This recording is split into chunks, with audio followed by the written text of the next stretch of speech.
Alright, welcome back, people. How have you been? How have you been?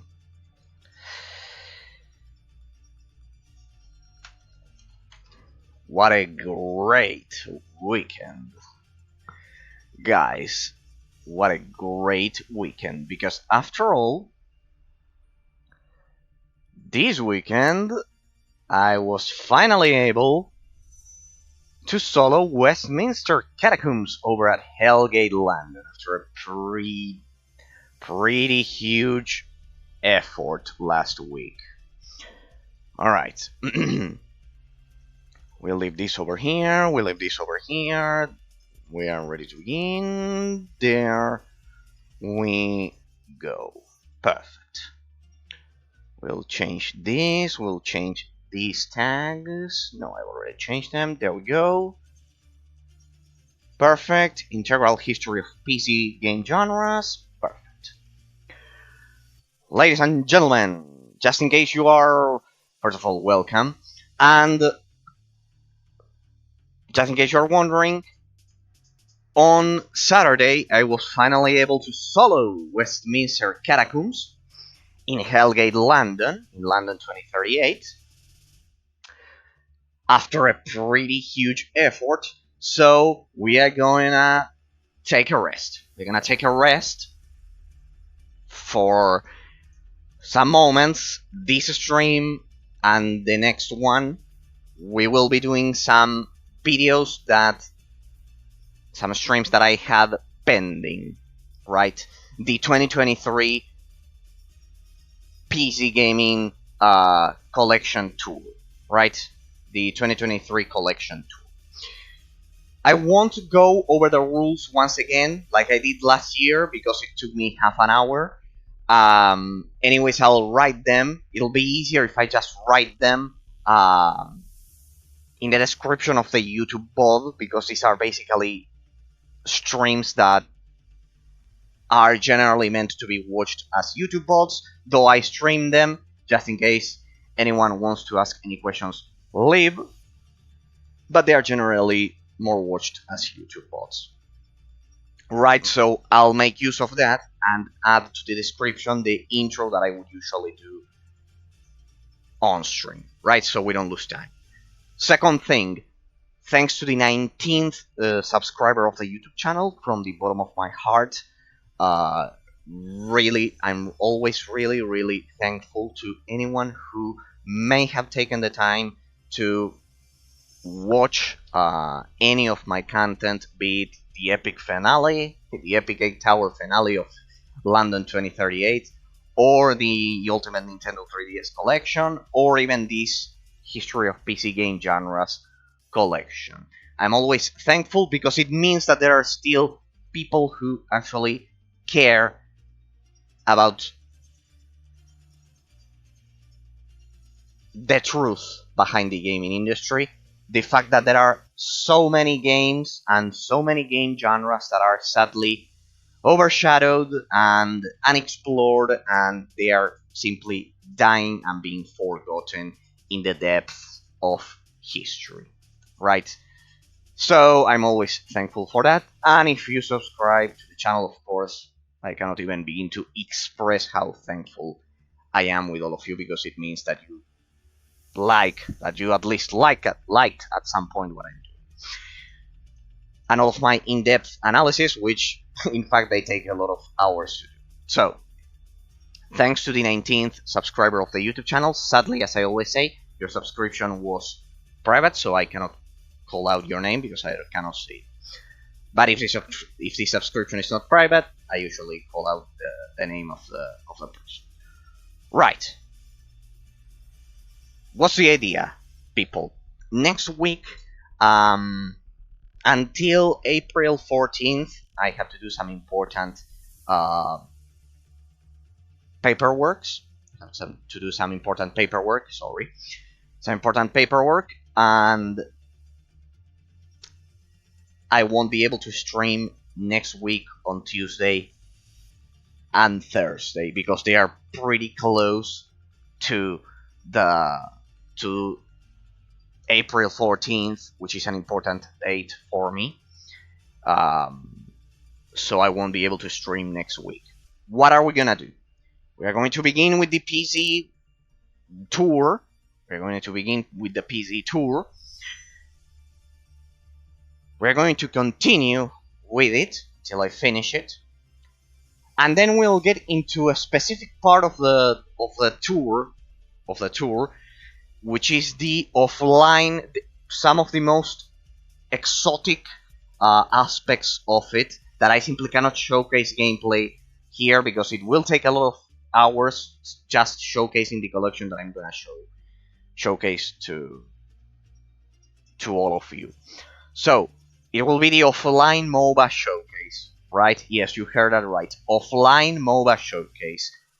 It's something that I've been wanting to do for a lot of time, because 99% of the people think that you cannot take a MOBA portable offline and take it with you on a plane and play with the bots, of course, if it's offline or something like that. So, since there's a lot of ignorance, sadly, I'm going to do an offline MOBA showcase, so all of you know that if you are MOBA fans, know that you can make them offline, make them portable. Not all of them, but the ones I'm gonna showcase, though they are pretty big names. You can also improve. I'll also show you that you can improve them. I'm not gonna show you how, but I'm gonna show you that it's possible. But for that, I'm collecting ignorant comments from Reddit, from other sites, to finally debunk them, right? To finally put an end to the discussion, because this discussion, it's a millenary discussion. It's an old discussion that simply I'll prove once and for all, like a scientist. That's what we usually do here. We are going to prove with a scientific method, with a philosophical method as well, that MOBAs can be played offline and portable. So you can take them with you on a plane, or maybe if you, for some reason, you have to go for a weekend to, I don't know, your aunt's vacation house or something like that. I don't know, to a farm, to the middle of the countryside, rural areas rather than big cities, rather than urban centers. You can take them with you, but that's for the next stream, because I need to compile the ignorant comments first. For today, we've got the Ultimate PC Tour collection. So, since this will take a lot of time, there will be no more intros, and let's get right to it. One last thing. If you want to go in depth in terms of all of the games that I'm going to mention and comment about, I suggest you check out my 2022 World Tour, because I want to make this one a bit shorter, and that one is extremely long but extremely detailed and in-depth, right? So if you want even more details, the games have changed a bit, and their positions have changed a bit. Here it's a bit more perfected, but a lot of games will be repeated, and if you want an in-depth description of the history of that genre and game, you can always check out the previous tour. Besides, that one is already finished, so until I finish this one, you'll have that one as a reference. Ladies and gentlemen, let us begin. Hey, here we are. This is the desktop that you usually watch, that you usually see when a game crashes or when I'm starting the stream or something. This is the desktop that you usually watch. Well, this is basically my desktop. Here you can see that I have a StarCraft 2 mouse cursor, and here is the Fall library. If you watch this video, I can guarantee you that you'll know more than 99% of the people who have played games in all of their lives. I can assure you. Well, except for consoles, because I don't have a video capture, so I cannot showcase the consoles. But my consoles look more or less similar to this, with these collections, with all of these digital collections, right? So if you watch this, you'll have the history of PC gaming compressed in no more than, well, they'll take some hours, but in no more than some hours of watching YouTube, a YouTube video. So I think it's a good trade-off. We begin, people. We begin. And just like we began last year, we begin with the father of all RPGs. It's always important to do this because you'll see that I have some fine and exotic additions when compared to last year's tour. This is something that I should have done in January before my corneal erosions. Yeah. We begin. Baldur's Gate, the father of all classic RPGs. This is the classic RPG category. Category, the genre. We'll call them genres. The classic RPG genre. We are referring to the Infinity Engine, the legendary Infinity Engine developed by BioWare back in the 90s. This game was sadly overshadowed by the release. I'm not scripting this, and you'll see that I'm not doing cuts. I'm just using my head. I know if you think I'm crazy, well, I've played games for a lot of years. That's the explanation. Sadly overshadowed in 1998 by The Legend of Zelda: Ocarina of Time, which was the game that completely fixed the third-person targeting mechanics in 3D games. So that same year, 1998, if I'm not mistaken, was a release of this legendary classic RPG. If you haven't played Baldur's Gate, you need to do it because this game is responsible for a lot of things that you see nowadays in modern RPG games. It's isometric, you control the party, there's a lot of role-playing aspects to it. This is the enhanced edition recently released by Beamdog. Sorry if I'm talking extremely fast, but it'll be needed. And it not only comes with Baldur's Gate, it comes with the Siege of Dragonspear recently released expansion, which is pretty damn hard when compared to the base game, especially the final boss. Final boss is probably the most difficult I've seen. And I highly suggest you play it in the, if you're a masochist, in the Legacy of Vol difficulty, which I played and completed. So, yes, and you also have the Arena expansion, the Black Pits, I think it's called. And with all of that, you'll have more than 80 hours of gameplay, probably more than 100, considering you'll die a lot if you play on Legacy of Vol difficulty. So, pretty much, it's a must play. This game is responsible for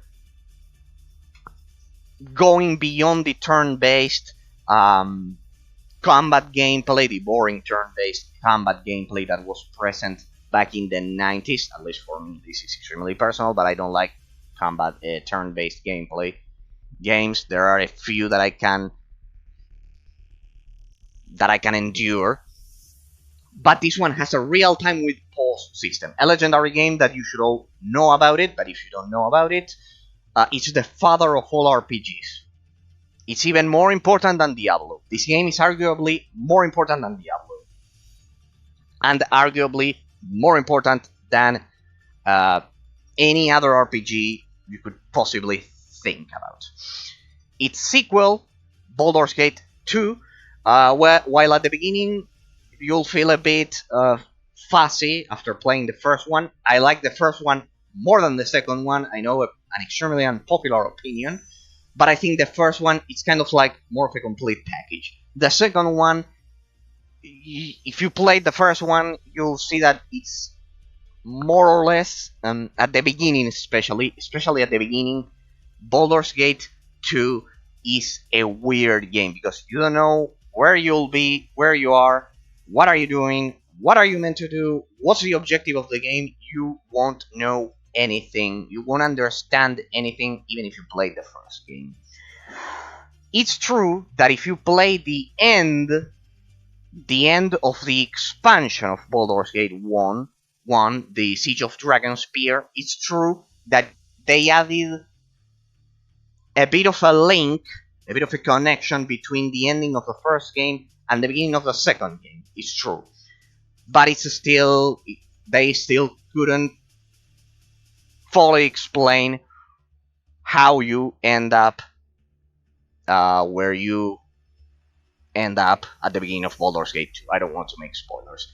Just like the first one, this one has an expansion, but it's not a recent expansion. It's the classic Throne of Vol expansion released back in the day. It's a legendary expansion and pretty much the real ending of Baldur's Gate 2. It's imperative, paramount, that you play and finish the expansion Throne of Vol. I won't say anything else. And you also have an arena mode that you can explore. As I've said, these two, especially Baldur's Gate 1, is the father of all RPG games. The father of modern RPGs, of isometric action RPGs, of classic RPGs. It's imperative that you play this one to understand modern RPGs. But this is the beginning. We're talking about 1998 here. You'll see that we'll go from the older games to the newer ones. So, besides creating Baldur's Gate 1 and 2, BioWare also created Icewind Dale. It uses the same engine, the legendary Infinity engine. It uses the same combat system, real-time with pause, the legendary combat system. And it's pretty much the same idea. Icewind Dale is pretty much the same idea. It has a sequel, but the source code of Icewind Dale 2 has sadly been temporarily lost, so they couldn't release an enhanced edition of Icewind Dale 2 yet. But there's some recent news that they recovered. I don't know if it's part of a source code or something, and we might have Icewind Dale 2 enhanced edition yet, people. Let's not lose hope, because Icewind Dale 2 enhanced edition may be possible in the future. Same story. This is, let's say, the sequel of the father of all RPG, of all classic RPG games. You need to play them. These are all challenging games.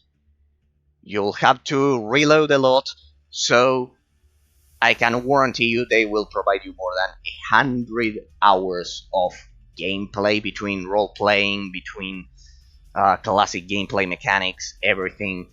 You will have a lot of enemies to kill and a lot of things to do. We could also include another game called Planescape Torment here, the enhanced edition, but that one is sadly not focused on combat. It's more focused around, it revolves around RPG, the RPG aspect of it. It revolves around role playing rather than the combat, and that's something I don't like. That's why you don't see it here, but it's also part of the Infinity Engine games. And without a doubt, if you don't like the combat aspect of these three games that I've mentioned, Planescape Torment was made for you. But I don't personally like it, so I like combats all over the place. For me, it's the soul of the video game, of any video game. So you won't like it if you're looking for interesting combat over there. Neverwinter Nights 1, this one it's in 3D, also a challenging game. It has a lot of expansions, recently they've released a lot of other expansions for this game. Look for the enhanced edition, pretty much the same story. Beamdog created a lot of enhanced editions of this game with a lot of expansions. So Neverwinter Nights 1 and 2, highly recommended. They are in 3D rather than 2D, like the first 3.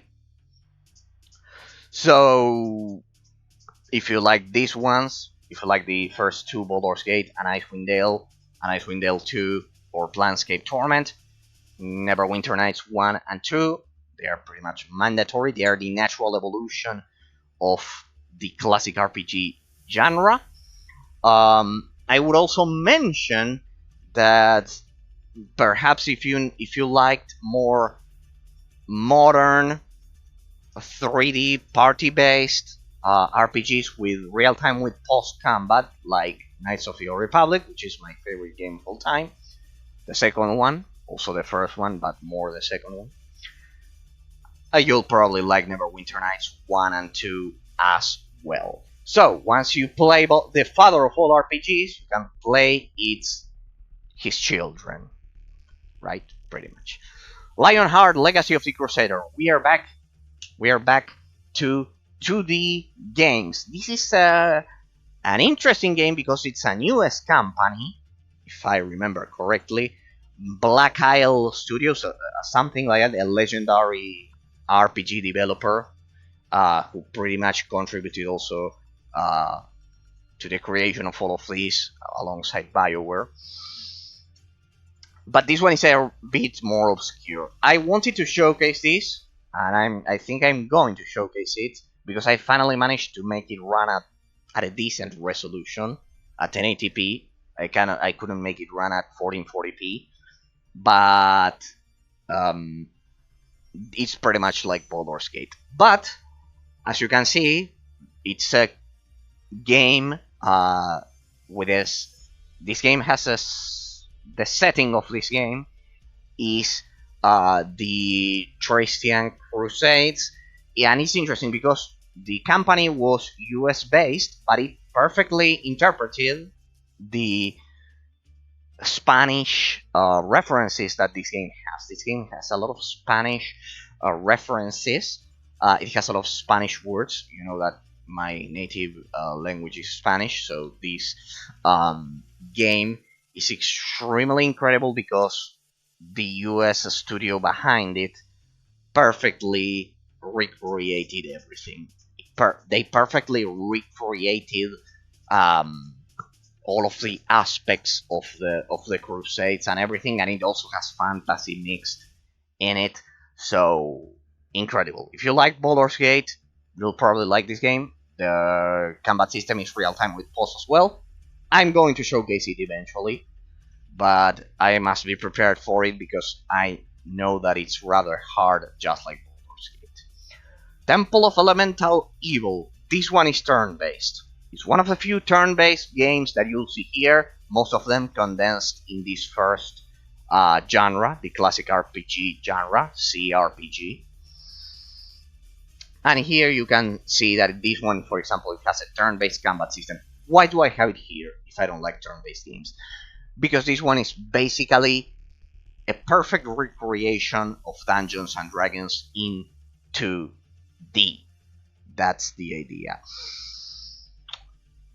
Alongside some others that I'm going to showcase. So, the game is perfectly executed. I think I managed to make it run at modern resolutions, just not 1440p, something similar to Lionheart Legacy of the Crusader.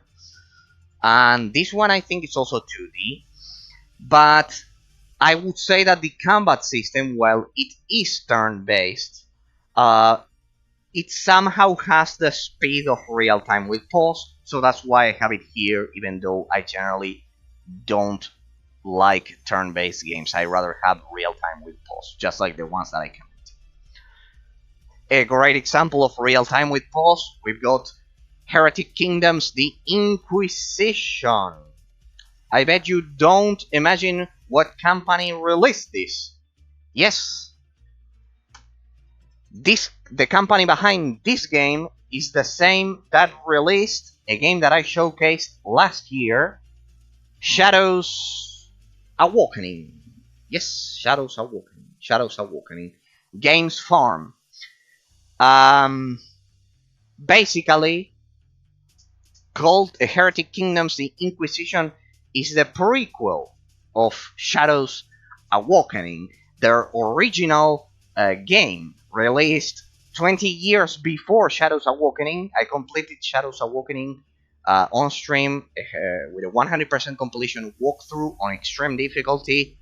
That's a hell of a game, an incredible game. I awarded it a perfect score. Shadows Awakening, you can watch the gameplay, but it's extremely long, especially on extreme difficulty, doing all of the quests. And this is the original prequel, ladies and gentlemen.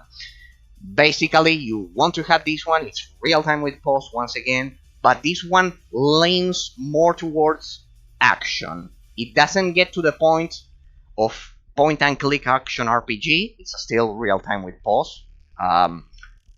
Action RPG, by that I mean like Diablo, point-and-click action RPG. Isometric point-and-click action RPG. This one is real-time with pause. It's still part of the Infinity Engine legacy that Baldur's Gate started. It's different.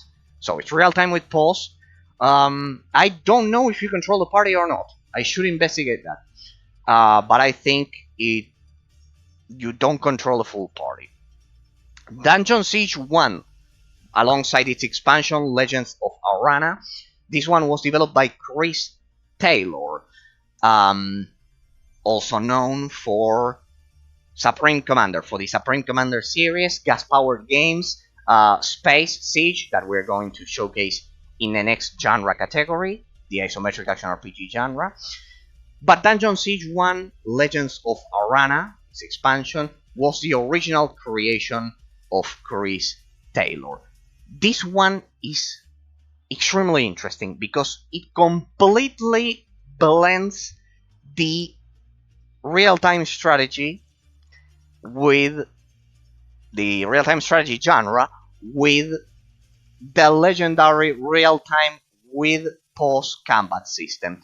This one, just like Cold Heretic Kingdoms, leans more towards real-time action without fully becoming isometric action RPG like Diablo. In this one, you control a party. Combat is 100% real-time. See how we are going from real-time with pause or turn-based combat systems. In fact, in some of these, like the Temple of Elemental Evil, we'll go from that to full isometric action RPG. Here you will see the full transition throughout the course of this stream, of the showcase. Incredible game. It can be hard at times, and is full real time. And here you will see the birth of the real time combat system applied to party-based RPGs. Another great example that we are going to explore, I don't know if today or next time, is Spellforce, the Spellforce series, which also blends the real-time strategy genre, with party-based RPGs. Great recommendation. It's the birth, here you can see the birth of real-time strategy mixed with RPG. Its sequel, Dungeon Siege 2, The Broken World. These ones you'll have to resort to mods to make them run at modern resolutions, but they can run at 1440p without any kind of issue. You can do it if you research a bit. It's not a problem. Silverfall. Another great example. A bit later. This one is from 2007, if my memory serves me right. It has a PSP port. And this one also uses real-time strategy combat mixed with RPG party mechanics. Pretty similar to Dungeon Siege. Pretty similar to Dungeon Siege. Here we can also see the transition from real-time with pause and turn-based combat to a perfect, complete, real-time combat in a classic RPG game. These are all great examples. It doesn't get to the point. That's why it's here and not in the isometric action RPG category that Diablo started, the genre that Diablo started. Because in this one, it's still not point and click. It still doesn't incorporate the point and click mechanic. In this one, you control your character and combat develops by simply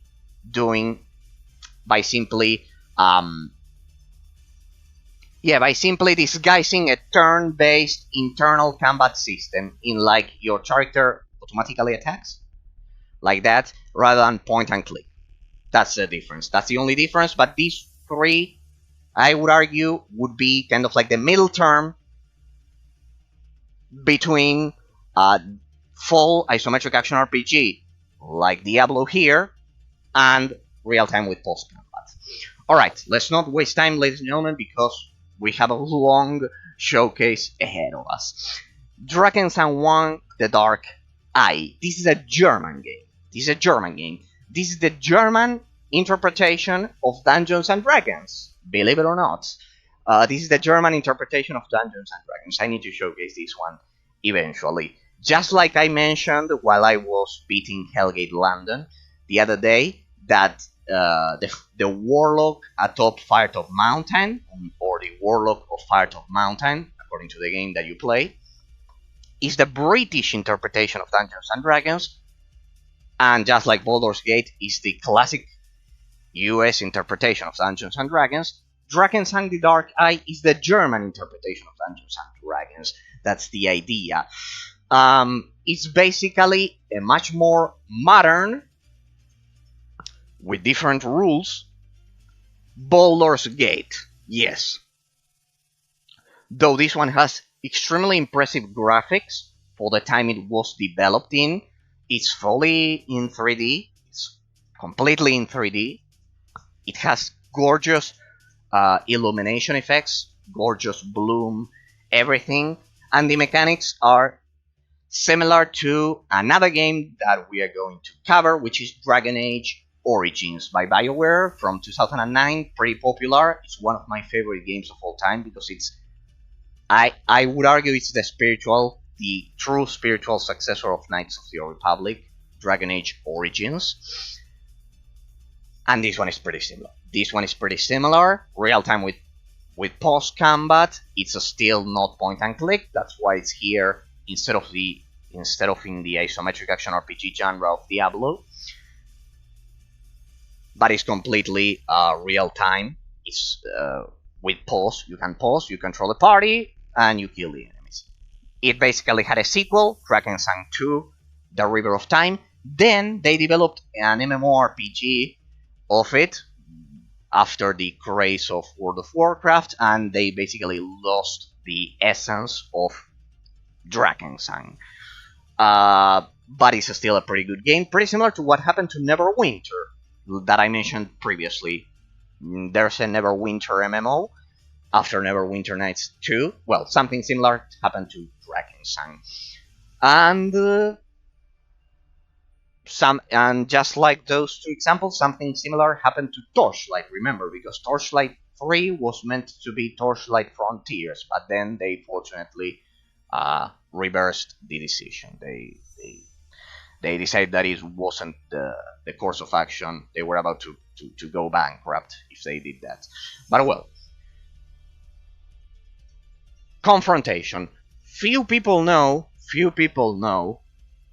that Confrontation is the lost predecessor. This is an extremely obscure 99% of the people watching this as a YouTube blog probably will think that will have no idea what game I'm talking about. In fact, I haven't had the time to play it as well, being honest with myself. But I know that Confrontation is the lost predecessor of Arclash Legacy. Arclash Legacy was a popular indie game, modernly released. This is not a classic game, modernly released, but it has all of the classic RPG party-based classic RPG mechanics. Clash Legacy is one of the most obscure, let's say, Baldur's Gate clones. The correct term is classic RPG in this case, with real-time with pause combat system that few people know about it. Few people know about it. It certainly deserves more praise. If you liked any modern classic RPG game, Clash Legacy, you'll probably like it. Especially if you liked the art style of Divinity Original Sin. Especially if you like that one, you'll probably like this one because the graphics are somehow similar. And if you like that one, Confrontation is the lost predecessor that no one knows about. Ember, I haven't played this one a lot, but it's from the same period of time of Clash Legacy, I believe 2016 or something like that. Also pretty good 3D graphics, pretty similar to Clash Legacy if you like those, that's why I have it here. It's a perfect modern example of a classic RPG if you like Baldur's Gate. Pillars of Eternity 1, legendary game. I still haven't been able to try it, but it's a legendary game, modernly developed by Obsidian back in 2015. According to what I've seen, it's extremely long. This is pretty much the modern incarnation of Baldur's Gate. This is the incarnation, it's 2D, gorgeous graphics, extremely long story, gameplay mechanics, and everything.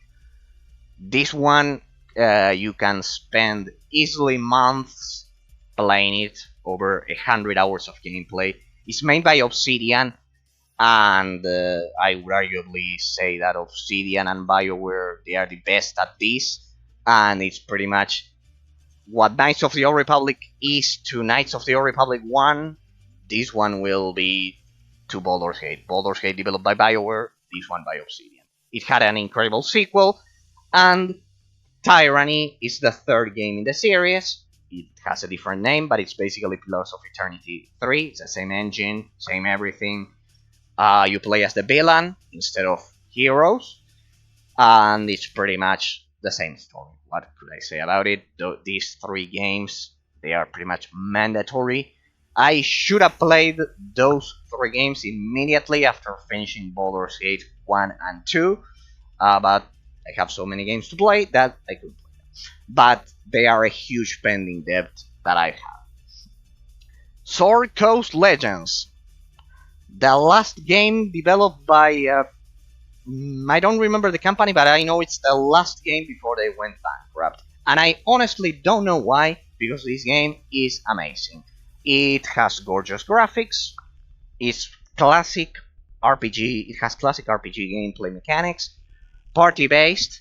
It doesn't get to the point and click action gameplay of the Isometric Action RPG genre of Diablo. I couldn't play it, but if I haven't played these 3, you can imagine that I couldn't play a lot of the more modern examples that I'm going to showcase. But well, I'm in the process. There are way too many games, but I highly recommend it. I highly recommend it because I've seen a lot of gameplay from it, and it has a lot of pretty well polished and executed mechanics. I think this one was unfair. It was unfair that this game wasn't praised more. Just like the next one that I'm going to showcase, Champions of Antaria. This one is made by Ubisoft. This one I played it. This game was released in the middle of the MOBA craze, so it has some RTS mechanics. It's amazing, gorgeous graphics, and it's incredible. This one is, I think, also from 2016, and this one is a must play. It's a must play. It has classic RPG mechanics with a party-based gameplay, and it's amazing. This one is amazing. These 2, if you want modern 3D examples with gorgeous graphics of classic RPG games, these 2 are highly recommended. Next, The Dwarves. Not to be confused with We Are the Dwarves. The Dwarves has better graphics, more budget, and pretty much everything. That's why it's here right right next to Champions of Antaria. Also because of the year, you'll see that I have them organized by year of release. So we are talking about 2016 here. We are still talking about that. This one must have been 2014 instead of 20. Yeah, this one is 2014 instead of 2016. This one is 2013. I remember this is 2015. Then this is 2016, more or less here. This one is 2015, 2016, 2016. There we go. Dead Dwarves. Sorry, I don't script the. If you're watching this as a YouTube bot, know that I don't script the videos. I just use my memory of exploring all of these genres. Dead Dwarves. Party-based mechanics. This one has the mechanics are a bit more simplified. They are a bit more simplified, just like in modern examples of classic RPG games. But I can warranty you that if you like Champions of Antaria, if you like Sword Coast Legends, you'll probably like the Dwarves. Not to be confused with We Are the Dwarves. It's a different indie game. The budget is much lower. And basically, these were released pretty close to each other. Yes, an ironic fate. Both two completely different companies released two games about dwarves with pretty similar gameplay mechanics, with pretty similar names, just like Split Second and Blur, but they have nothing to do with each other. Just the name, the gameplay mechanics, but the companies are completely different. They aren't linked whatsoever, but they are both great. They are both great. Classic RPG mechanics. These are all modern examples, as you can see. Forgotten, modern examples of classic RPG games that resemble Baldur's Gate, pretty much. The Warlock of Firetop Mountain. This is the one that I was mentioning the other day. The Warlock of Firetop Mountain. This is British Dungeons and Dragons. This is turn-based. You use a grid. The combat is kind of like not part of the gameplay is divided into two different sections. I'm going to analyze this game completely in the future. But this one basically is like playing tabletop Dungeons and Dragons. Period. It's like playing tabletop Dungeons and Dragons with different rules, with a bit more simplified rules, because the British version, which has the same name, there's a tabletop game with this name in Britain, and also sold all over the world, that is basically the same. It's basically the same. You control a figurine, like if you were playing chess, with the peons and the king and the queen and the bishop and the tower and the horse and everything, and the knight, sorry. And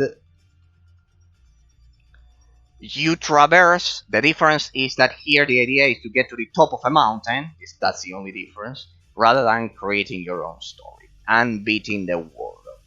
It's the only difference, but and with different rules when compared to Dungeons and Dragons. But if you liked tabletop, especially if you are looking for an exact representation of tabletop Dungeons and Dragons, this one is probably the most accurate digital version of it. Why? Because it uses the figurines and it's more about taking decisions. There's combat, but it's more about taking decisions. The combat system is probably the part of it that you'll probably think that it's different when compared to Dungeons and Dragons, because there are no items, there's no anything. It's more about positioning rather than anything, and it has roguelike mechanics. Here you'll see when I play this game that you will inevitably die in your first playthrough, just like in any roguelike game. So those are the differences. But if you liked tabletop Dungeons and Dragons, this is probably a great alternative that no one mentions. If you are looking for a perfect representation of tabletop Dungeons and Dragons, these are all turn-based now, of the ones that I'm gonna mention. Dungeons and Dragons, Tales from Candlekeep, Tomb of Annihilation. This is turn-based. You have a grid. This is basically Dungeons and Dragons made by Wizards of the Coast. You can no longer purchase this game. Just in case you are interested, you can no longer purchase this game. It's physically impossible since for some reason, don't ask me why, Wizards of the Coast eliminated this game. They hated it. I don't know. Maybe they didn't like. I don't know. They didn't like the characters. I don't know. They hate this game. Don't ask me why. The company that developed this game hates it. It's an interesting game, but apparently they hate it because they eliminated it from the face of the earth. Don't ask me why. Demeo, a modern example, just like playing tabletop Dungeons and Dragons, indie developed, incredibly well done. It's just like playing tabletop Dungeons and Dragons. The same for Gloomhaven. This one, it has a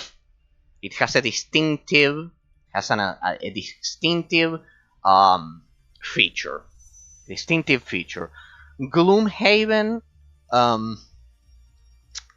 allows you to more or less create your own stories. That component of Dungeons and Dragons, none of the other games have that.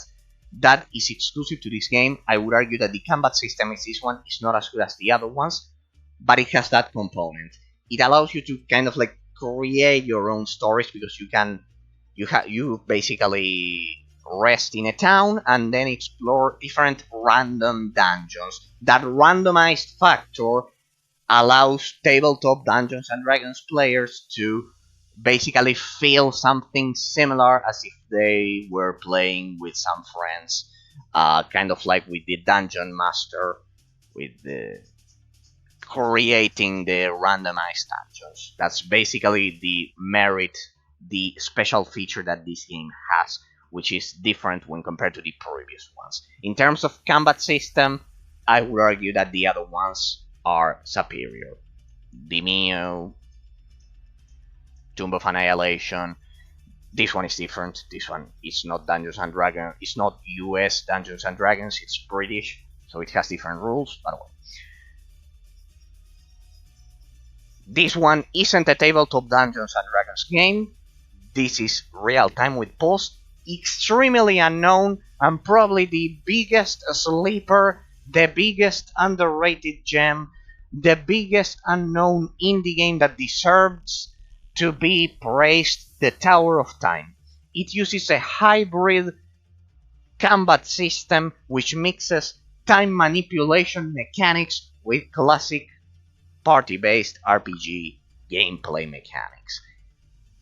A lot of innovation, extremely tough. I think they recently, and by recently I mean a year ago or something, because this is from 2017, they released a small expansion for it, and it's an incredible game.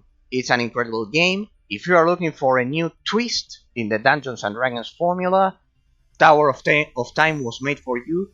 Real-time strategy combat gameplay mechanics. This is another one of the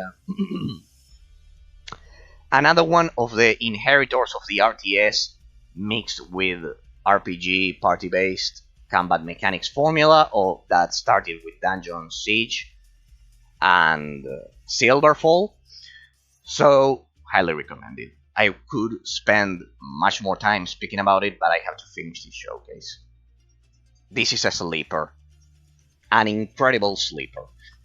If you think you've seen everything about gameplay mechanics of classic RPG games, this one will surprise you, without a doubt. Pathfinder Kingmaker, the true inheritor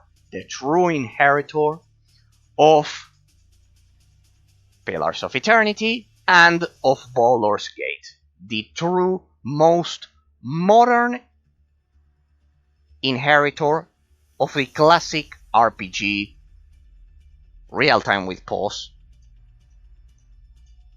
party-based combat gameplay formula, of the Infinity Engine formula.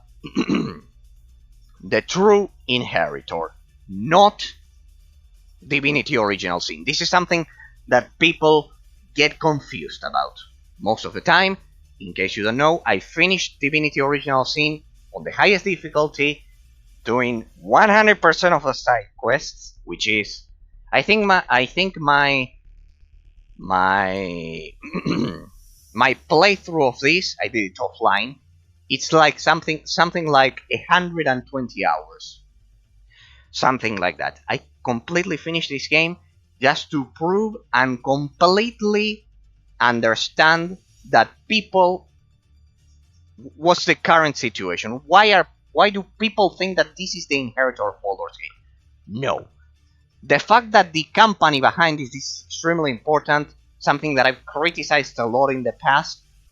Just because the company behind Divinity Original Sin will develop Baldur's Gate 3 because of political reasons, make no mistake, because of political reasons, because Larian Studios, it was a small indie studio from Belgium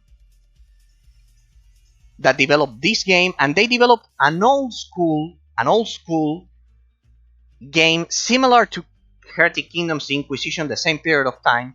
They developed the original Divine Divinity, something similar to what happened to this one, to called Heretic Kingdoms.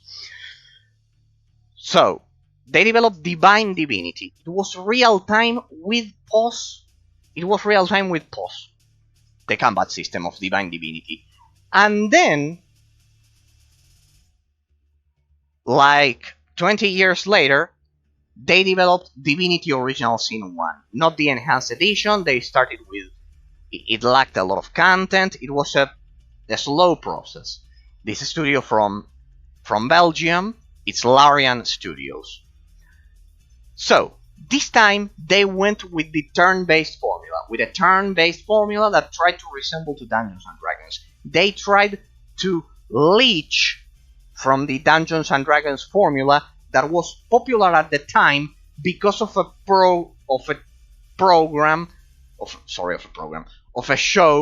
Twitch show called... It's because in Spanish the word program it's show. That's why. It's the only confusion I always make. The only one. It was a show called Critical Role. Pretty famous right now, everyone knows about it. And basically in 2015, 2016, 2017, the Dungeons and Dragons formula became popular with the 5th edition, which was basically the Brain Dead edition. I call it the Brain Dead edition, that basically prostituted everything. They basically prostituted everything about the Dungeons and Dragons formula. They simplified everything. They dumbed down everything. They prostituted everything. If you play Baldur's Gate 1 and you play Divinity Original Sin 1, you'll see that there's only one way to describe it, and it's prostitution, sadly. So, Pathfinder Kingmaker, developed by Owlcat Games, is the true inheritor. They recently released Pathfinder Wrath of the Righteous. This is like playing Baldur's Gate. This is the true inheritor of the dungeons, of the classic real-time with pause combat system that Baldur's Gate created. This is, let's say, the grandchildren of the father of all RPG games, not Divinity Original Sin. This is something that people need to understand if they want to have culture about video games. I know this is harsh, but it's the crude, objective reality of the situation, people. This game uses turn-based combat. And in recent interviews, the combat director of Divinity Original Sin 1 and Divinity Original Sin 2, his surname I think was Wargrave or something like that. He stated how old, boring, stupid, and a lot of other disrespectful mockery he said how boring the real-time with post-combat system is. Why did he do that? Why did he do that? This is a debate that I always get obsessed about, sadly. But well, why did he do that? Why do the developers behind Larian Studios say that that real time with post combat is boring? Because they have always been unable to properly implement it. That's the reality of the situation. Because when 10 years before they released Divine Divinity, and they weren't popular because their game wasn't as good as Heretic Kingdoms, Inquisition, Icewind Dale, Baldur's Gate, blah blah blah blah blah blah, since they didn't have the talent to develop a proper real-time with post-combat system, party-based combat system, they are now arguing against it.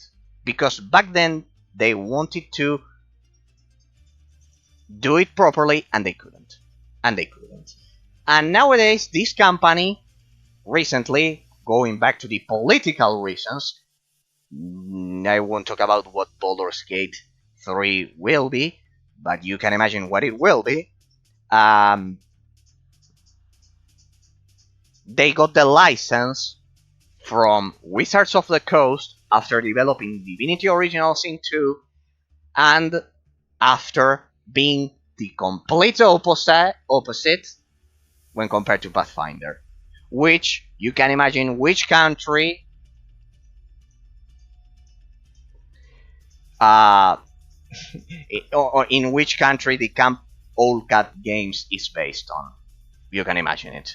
So, but this is a true inheritor. Objectively speaking, objectively analyzing the gameplay mechanics, this is real time with pause, and this is turn-based. And Baldur's Gate 3 will be turn-based in a shameful display of prostitution, in a shameful display of ignorance, and disrespect for the original formula. For the original formula, don't use the name of Baldur's Gate if you are going to develop Baldur's Gate 3. Call it Divinity Original Sin 3 instead of grabbing more, instead of trying to get more cash because of the name of Baldur's Gate. If it will be turn-based, it's not the real inheritor. It is Pathfinder Kingmaker and Wrath of the Righteous, developed by Old Cat Games. Have you heard about these two games? No, sadly, and you won't hear about them because this one is already out. It's incredible. You will never hear about them, and you will hear about Divinity Original Sin 1 and 2, sadly. And Baldur's Gate 3, you will hear about it kind of like in every single digital newspaper about games. PC Gamer, I don't know, Reddit forums, everything. Well, let's not rant anymore about that, but just know that currently there's a fight between these two philosophies of how to inherit the formula of Baldur's Gate. Between Pathfinder and Divinity Original Sin 3 in this case, which will be Baldur's Gate 3. A pretty heated debate that the turn-based crowd, they sadly revel in their ignorance, sadly, because a lot of people who play turn-based games understand that Divinity Original Sin isn't Baldur's Gate. Oh well. Iron Danger. This one is also pretty similar to Tower of Time, not in terms of gameplay mechanics, but in terms of innovation. It has a pretty unique combat gameplay system, which is somehow different to the other classic RPGs that you've seen up until now. Also, another game that if you want to be surprised by, you'll see. You'll see that this one is extremely unique. If you think that you've seen everything about about the classic RPG genre, this one will, of course, also surprise you. The Dark Eye Book of Heroes. This is the forgotten sequel, of Drakensang. This is the forgotten sequel of Drakensang. If you see there, if you read there, you see it says the Dark Eye. Here you will see that Drakensang 1 is called also the Dark Eye because it was the original game. So technically, this recently released sequel is the true inheritor of Drakensang, the German Dungeons and Dragons interpretation of it. The Dark Eye Book of Heroes. This is basically Drakensang 3, ladies and gentlemen. Extremely unique because after Drakensang Online, after Drakensang Online, we always thought that there wouldn't be Drakensang 3 ever. Not ever again after Drakensang Online. And this one surprised us recently with this release that sadly didn't get a lot of attention. And it's a great game. Classic RPG mechanics. This is the inheritor of Drakensang 1 and 2, released 10 years later. A happy turn of events after Drakensang Online, if you ask me. The Dungeon of Nahalbeuk, the Amulet of Chaos. It's impossible to pronounce that name. In the released, most of these modern examples will be indie released, real time with pause. Fortunately, they decided not to prostitute the formula of Baldur's Gate 1 of the real time with pause combat system like Larian Studios did, prostituting the name of Baldur's Gate. sorry, when I talk about this genre, I always get stuck with those degenerates. Sadly, they are responsible for so much damage. Trust me. If you read Reddit forums, you'll see that the turn-based crowd is insulting the original and truly educated players of Baldur's Gate. It's the one topic I cannot restrain myself from speaking. So this one is an incredible indie example of what a classic RPG with real-time pause combat system should be. The same goes for Solasta, Crown of the Magister, for Black Gazer, Couriers of Darkness, The Hand of Merlin, and this one is the only turn-based one I have. The King Arthur Knight's Tale. Why do I have this one here? The rest of these are all real-time with post-combat gameplay. The best 4, modern 5, if you count the Dark Eye, indie examples of a proper real-time with pause, classic RPG, party-based game. The perfect examples, the perfect most modern examples. They're all indies. The Dungeon of, but they have a lot of budget behind them. Don't be fooled. They have gorgeous graphics. All of them have gorgeous graphics. They are all praised over at Steam, and you'll love them all. 100%. I 100% warranty it. The Dungeon of Nahalbeuk, Solasta, Crown of the Magister, incredible. Black Gazer, Couriers of Darkness. Of course, I haven't played all of them. 100%. The Hand of Merlin. This one is a bit lesser known, but incredible as well. And King Arthur, The Knight's Tale. This is turn-based. But I think this one truly deserves to wear the crown of turn-based classic RPG mechanics, because this one this is an indie studio with much less budget than Larian Studios. It's turn-based. It doesn't have any bullshit, and it's extremely polished and well executed. Incredible. As you can see, I use custom icons. Well, I'll explain that in the description. I've covered this last time. Alright, I've improved my time. Last time I spent 3 hours covering these 3 genres, and I'm only 1 hour more than 3 hours, so I'm doing better. King Arthur, the Knight's Tale, turn-based, but this one it's one of the exceptions. It's one of the exceptions. It's a valiant effort that I think deserves praise, much more than Divinity Originals. This one truly deserves praise.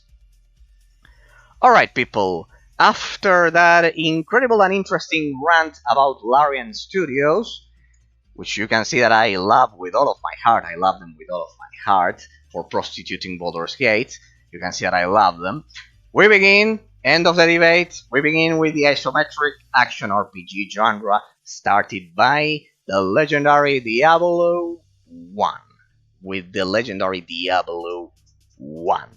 This game, which is sadly ignored by a lot of people who played Diablo 2, that's a huge mistake, trust me, because this one created the original formula. When I started my walkthrough, my 100% walkthrough, the first one of the unmodded version of Hellgate London, I read the first time, in the first stream, I read how David Brevik created the real-time, here there's no real-time with post-combat system, this the complete version of it, it's the complete transition to isometric action RPG, to the isometric action RPG genre, with point-and-click mechanics.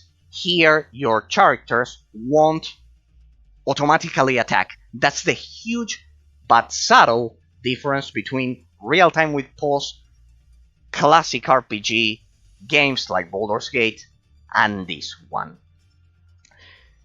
Point-and-click isometric action RPG mechanics. I've covered the article twice now, last year and the previous one, of David Brevik saying how he turned the clock down to 0, how he set the clock down to 0 when pointing and clicking on an enemy, and that's where he transitioned the real-time with post-combat system, which was pretty much the normal implementation of Dungeons and Dragons tabletop mechanics to video games.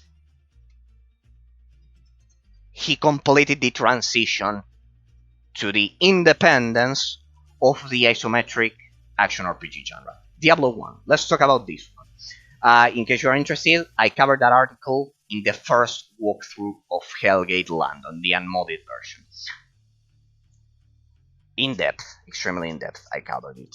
So, Diablo 1. This one is also responsible for something that a lot of people nowadays take for granted, ladies and gentlemen. In a completely different genre, which is the roguelike genre. This game is pretty much the one responsible for implementing the modern gauntlet mechanic. It's not the first one. It's not the first one. The first one was an old school game called precisely Gauntlet.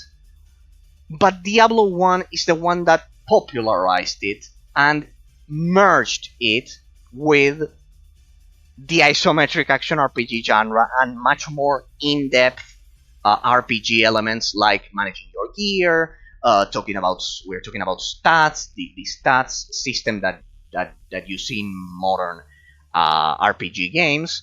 For example, Diablo is responsible for merging the Gauntlet level design system with the classic RPG combat gameplay mechanics that we see nowadays. The true real-time, now 100%, isometric action RPG combat gameplay mechanics.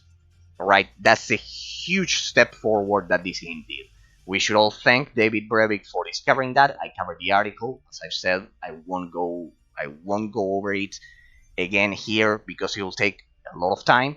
But just so you know, a lot of people sadly haven't tried Diablo 1, even if they played Diablo 2. That's a huge mistake because you will see the birth of the gauntlet level design system. Second, I play this game with the Beelzebub mod. I highly recommend the Beelzebub mod because it will make it modern. It'll allow you to run the game at modern resolutions. I'll always highlight the mods that I have applied to these games because what's the use of mentioning how great they are if I don't tell you which mod allows you to play them in modern PCs? I think that's useless. So the Beelzebub mod will allow you to play this game in a pretty modern fashion. Dima, how's it going, Dima? Yo, how are you? And what's the plan for today?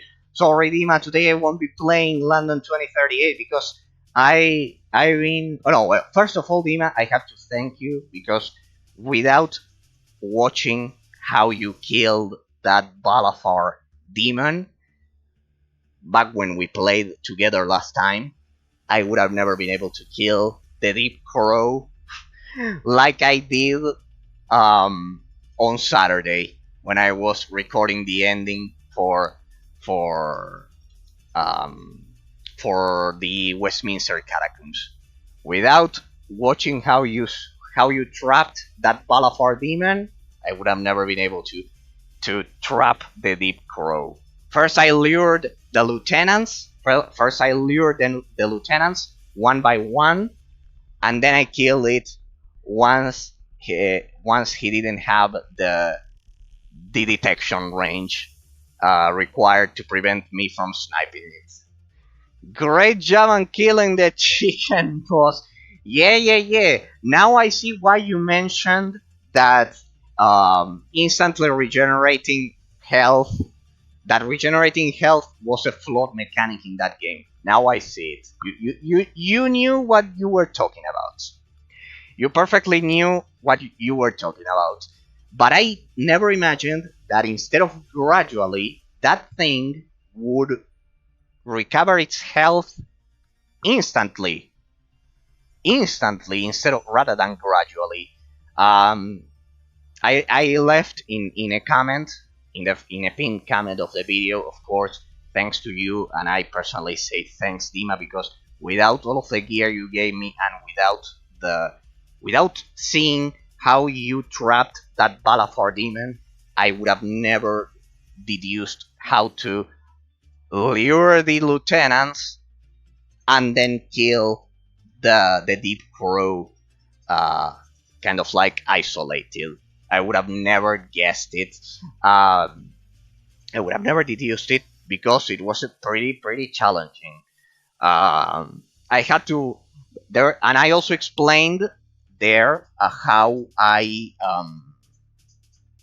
what happened after I killed the lieutenants. After I killed the lieutenants, he instantly respawned them at full health.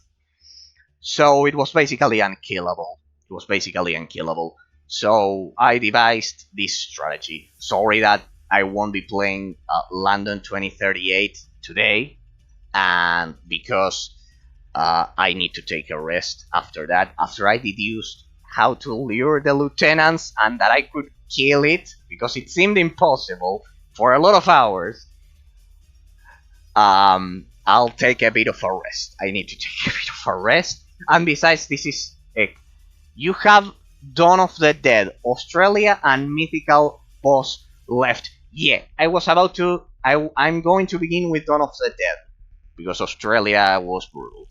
I'm going to begin with Dawn of the Dead.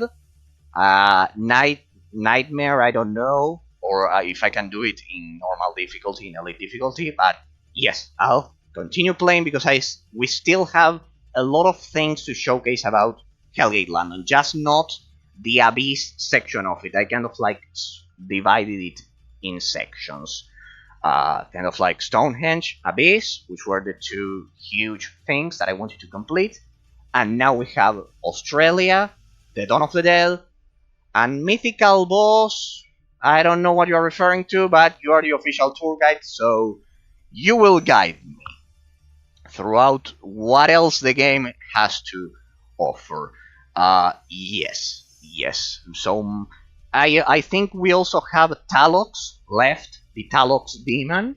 So no worries, I'll do it. But first, I commented at the beginning of this stream, it'll have to be after April 14th because I have to do an important some important paperwork, and that week I won't be streaming the next week, kind of like on 11th and 14th. In the meantime, I guess the you can prepare those incursions that we are gonna do after I return. But that week I sadly cannot stream next week because I have to finish the paperwork of my Italian citizenship. I have to finish the paperwork. I am I and it has to go. It has to go from. It has to cross the Atlantic Ocean. It has to go over there to Italy, and they have to kind of like verify the bloodline. So it'll take a lot of time, and I'll be extremely busy. Good luck on that. Yeah. It's a pretty long process. So, verifying the complete bloodline. So, my complete bloodline.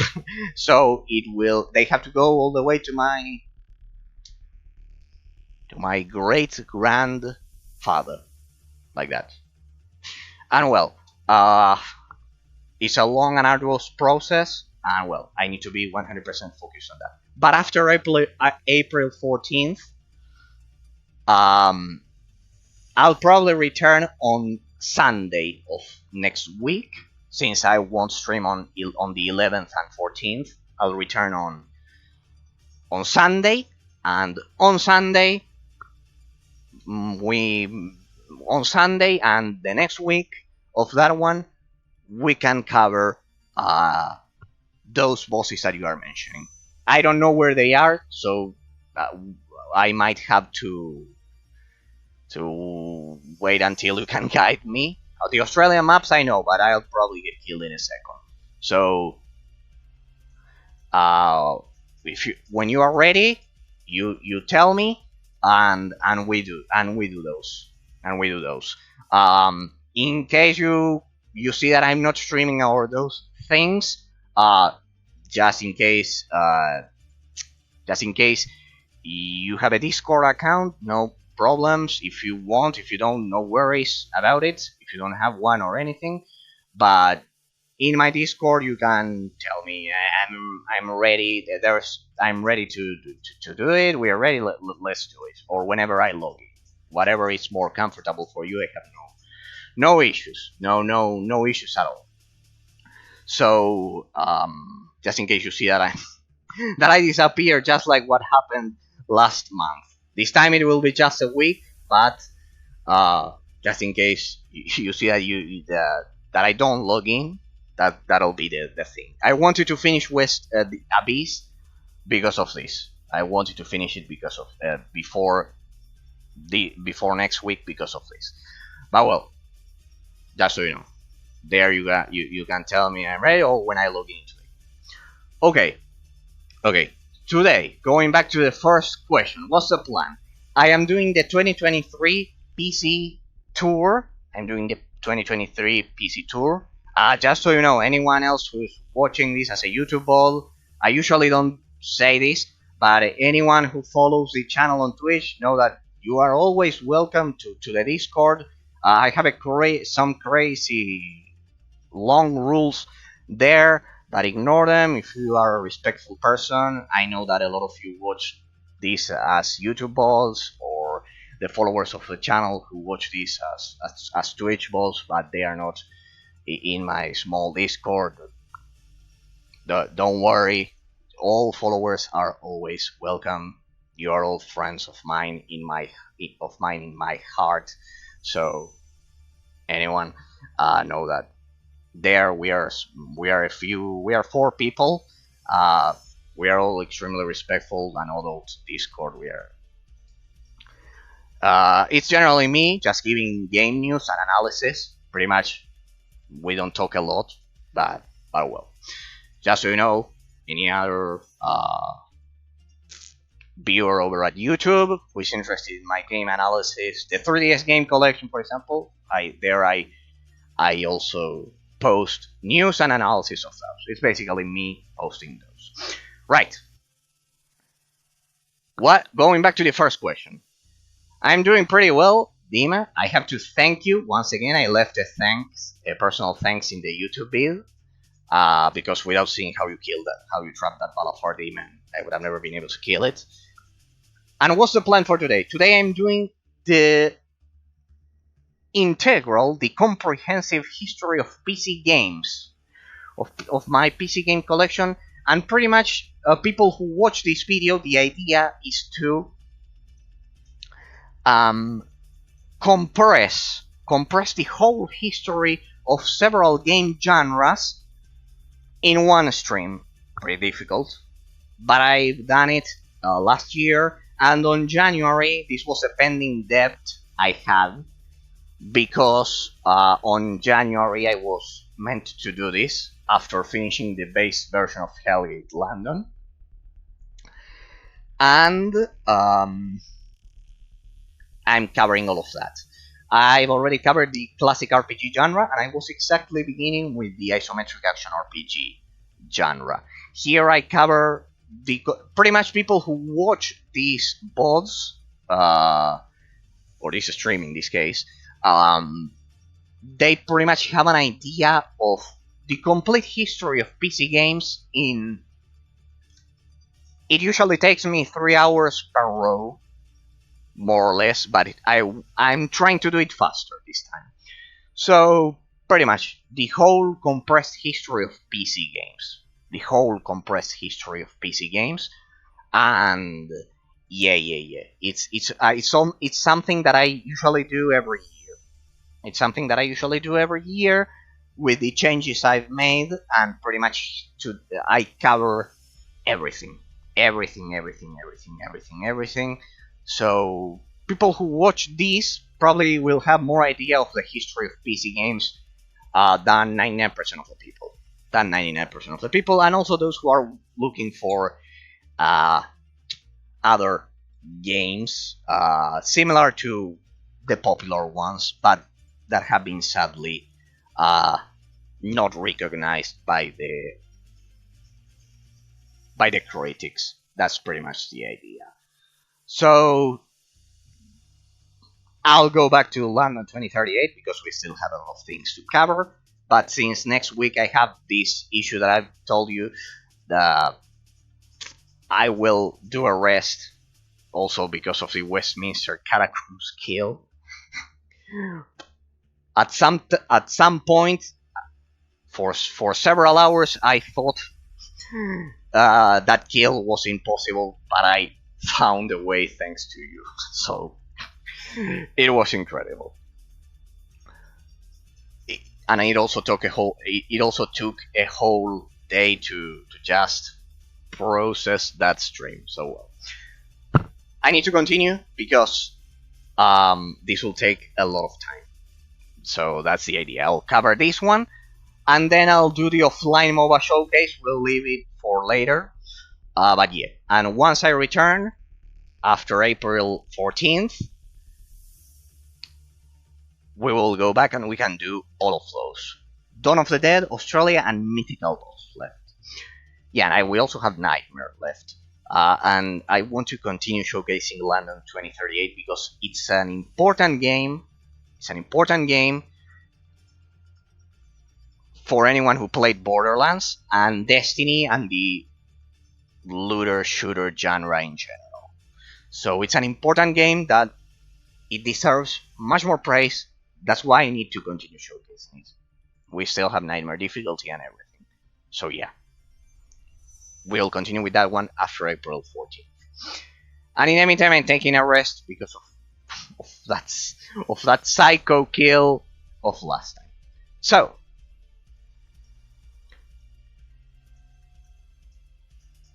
while most people played Diablo 2, few people played Diablo 1. And it invented the gauntlet system that I've been commenting about, how David Brevik turned the clock down to 0 and finally transitioned from the real-time with pause combat system to the Isometric Action RPG combat system. It's a huge achievement and a huge step forward for the gaming industry. That's why Diablo 1 is so important. Because of that merge between the Gauntlet level design, that perfect marriage between them, the Gauntlet level design, and the classic RPG and real-time, completely real-time RPG mechanics. Also with the inventory, with the stats system, and everything, it helped a lot. It helped a lot to contribute to the modern RPG games that we see nowadays. Diablo 2, I'm not gonna say a lot about it because basically everyone knows what Diablo 2 is. Pretty much the father of all modern action-based RPGs, both in third person or isometric and everything. This is pretty much mandatory. People should play this one before they play other modern action RPG games because of how many things this game defined. And as you can see there, I have this cool custom cover icon. I did it myself. I had to do a lot of the covers myself through editing, and it's the Median Excel mode. The Median Excel mode brings a lot of quality of life improvements that that make Diablo 2 a more modern game without touching the original essence, that made this game so legendary. If Baldur's Gate is the father of all RPG games, Diablo 2 is basically, let's say Baldur's Gate is the father and Diablo 2 is the children.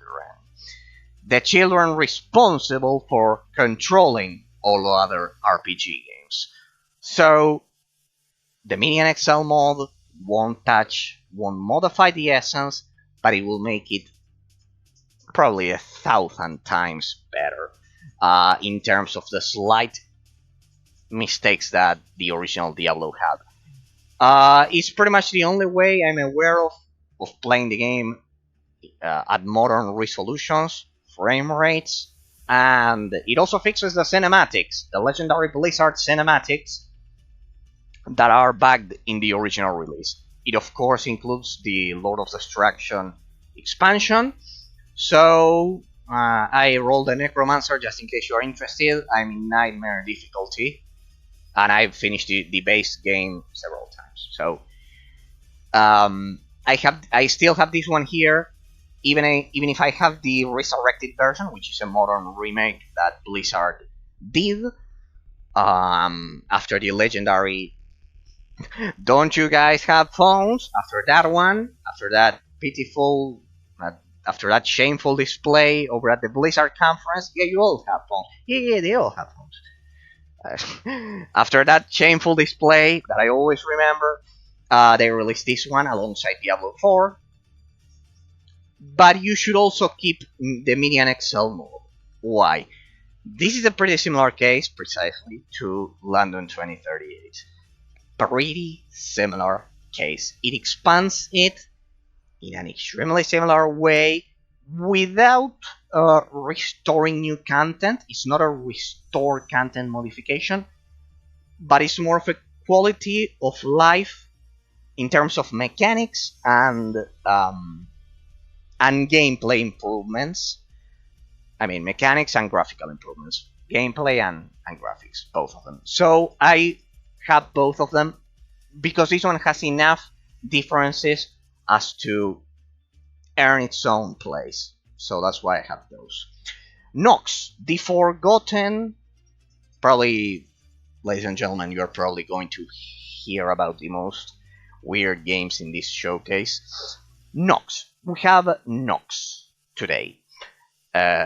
Sorry, you are gonna hear about the most obscure games you have probably ever heard ever today in my showcases, Nox.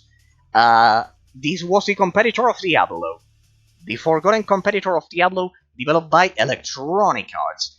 This one is a nasty case because I think it's the only game I couldn't hex edit, I couldn't modify its internal files, I couldn't do anything to it, and the community has been also unable to do it. Um, Everyone's been unable to fix to improve the resolution of this game. It's a stack at 800 by 600. I think it's out of all of the games you see here, it's the worst case. The frame rate, the resolution, they are all tied to the game engine, and it's impossible to fix. I'll highlight these cases in which the game is impossible to fix. It's impossible to fix. So, but you can still play it on Windows 10. It works at 800 by 600. It was the competitor of Diablo, so if you are looking for something similar to the classic original Diablo 2 and Diablo 1 experience, more Diablo 2, this one is a bit more similar to Diablo 2. It's history-based rather than gauntlet-based in its level design. Nox is a great example. You'll have to sadly cope with the low resolution. There's nothing that the community has been so far able to do about it. Sacred, in this case, the gold version. In case you're wondering why I have the original Sacred separated from Sacred 2 and Sacred 3, I will showcase Sacred 2. I need to showcase it because I didn't play it. I didn't complete it. I played it. I didn't complete it. But I played a bit of it, and it's another case that needs to be showcased. But we'll get there eventually. First, Sacred 1. This one has nothing to do with its sequel or the third game in the series. No. Other than the game and being developed by the same company. But the mechanics are different. This is an action point-and-click game, but it's 2D, and it has a lot of differences with Diablo 2. So, Sacred is a unique example, different to its sequels. So play them separately, like separate games. That's what I would do. The Gold Edition includes the expansions. It's a pretty incredible game.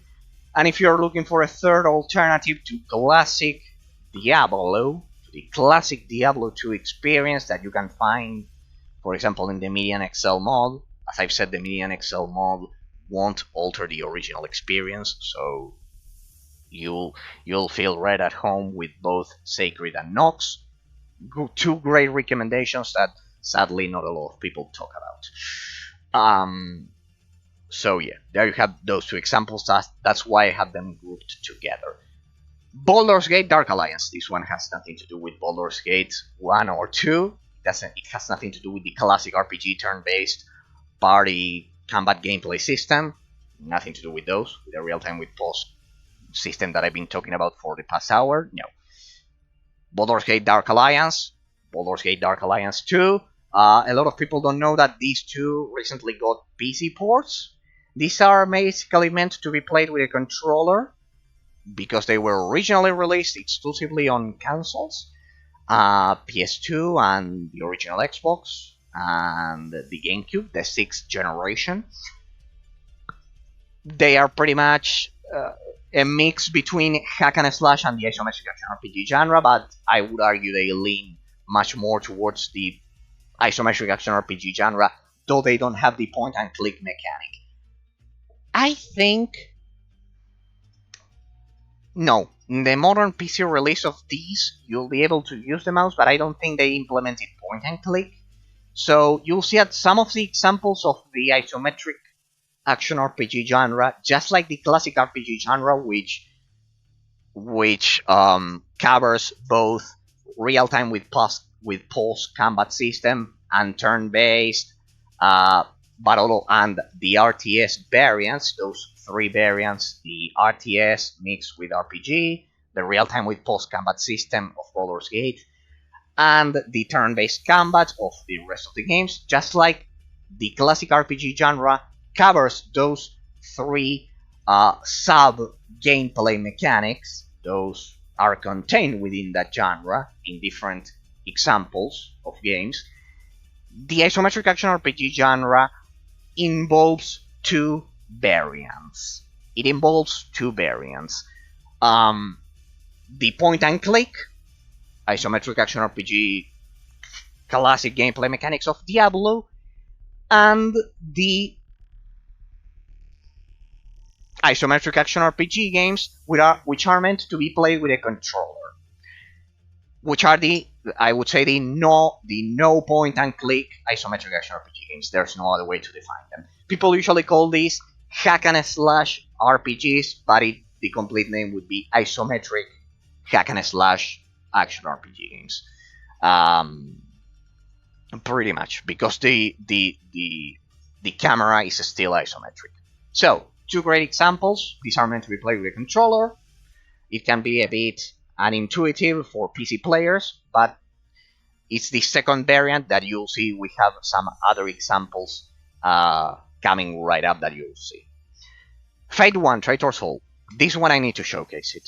This one I will eventually showcase it. This is the competition, just like Nox was the competition of Diablo 2 back in the day. Fate 1 is the competition. There you can see it says Traitor's Soul. It's because it's the latest expansion for it. It allows me to remember that I shouldn't download the expansions standalone, because there's a huge confusion with the release of this game. This is the competition of Diablo 1.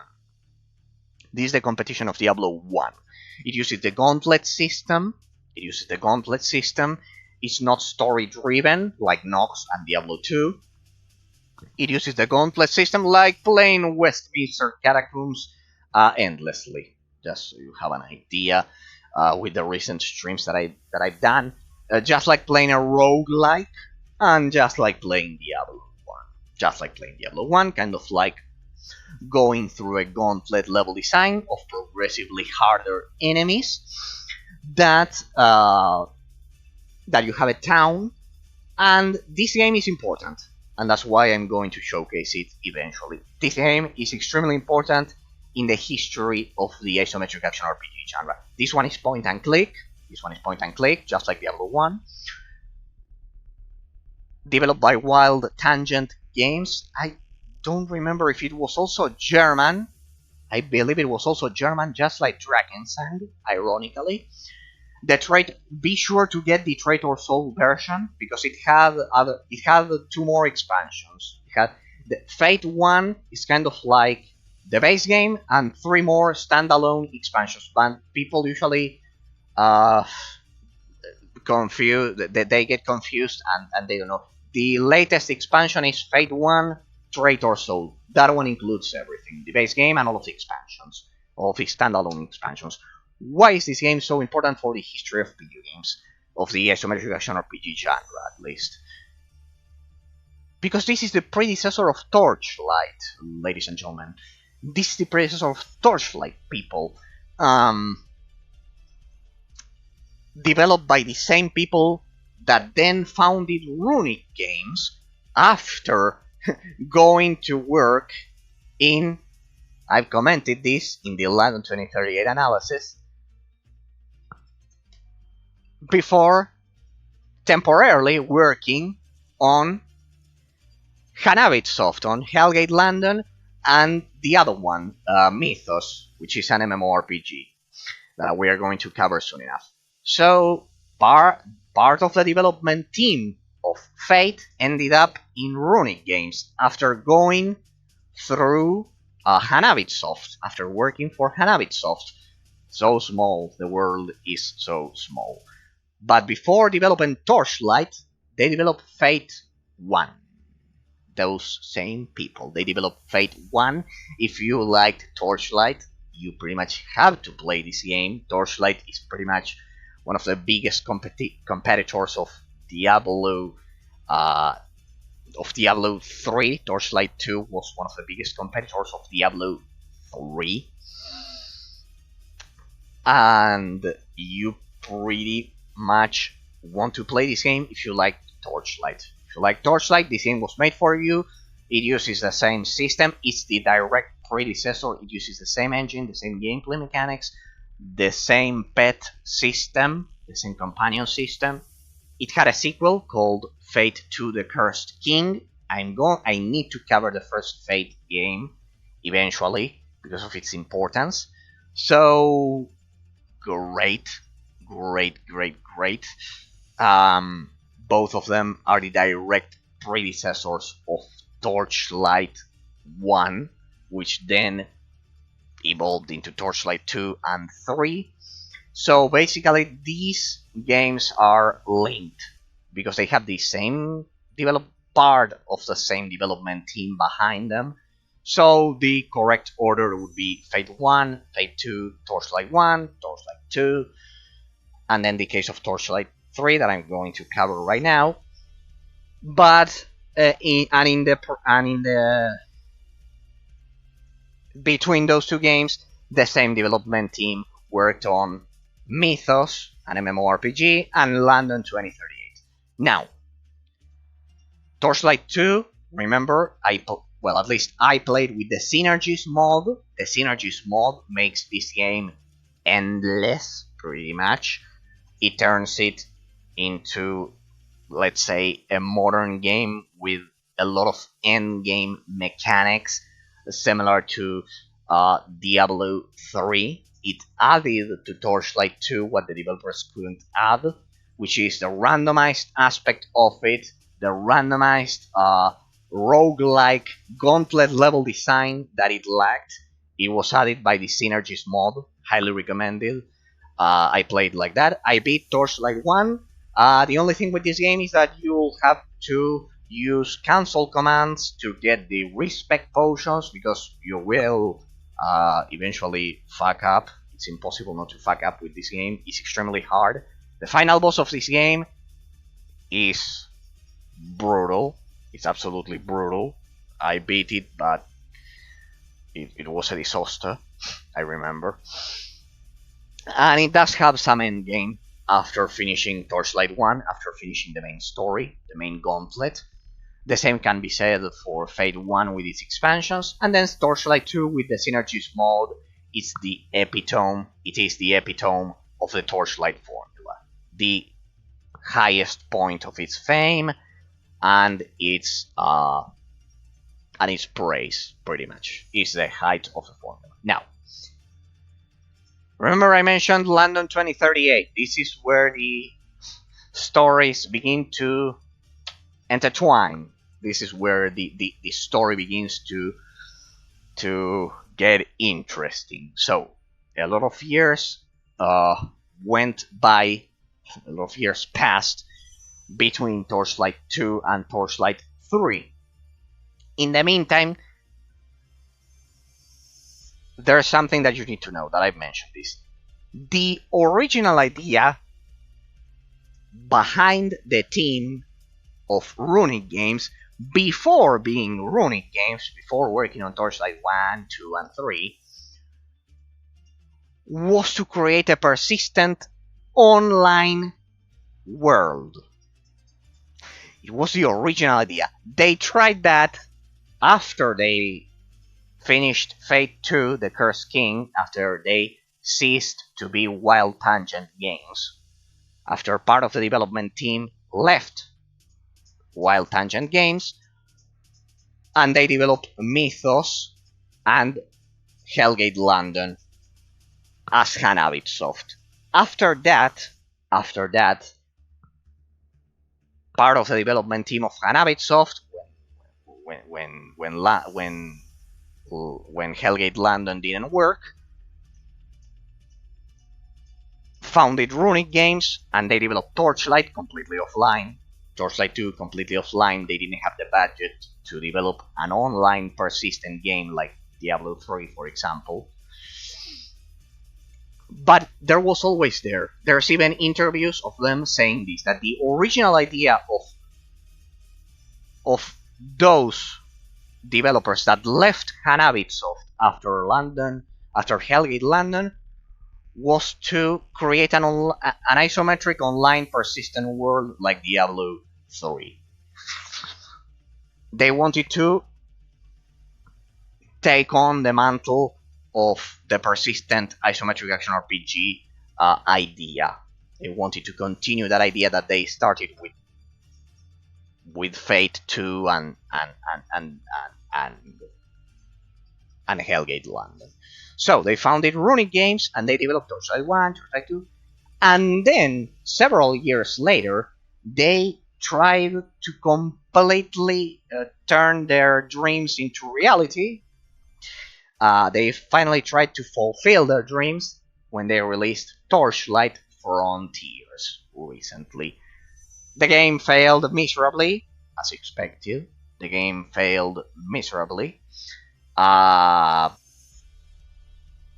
And then they took the correct decision.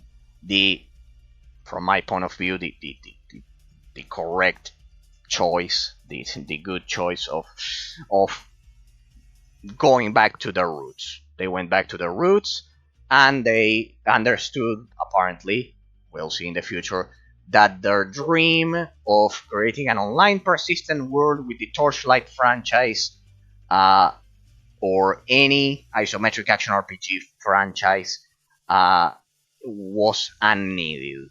It was unneeded because Torchlight 3, contrary to what most people think, it's a great game. It has excellent graphics.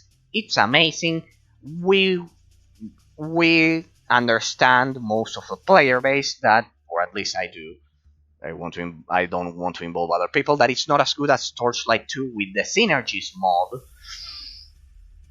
But Torchlight 3, it's a valiant effort and a great example of a modern isometric action RPG done right. The game is incredible, and it should be played by any fan of Diablo, of the original Fate, or any fan of this formula that Wild Tangent Games started. Then they became Hanabisoft, part of the development team, and then they became Runic Games. And while their dreams never came into fruition, they never fulfilled their dreams,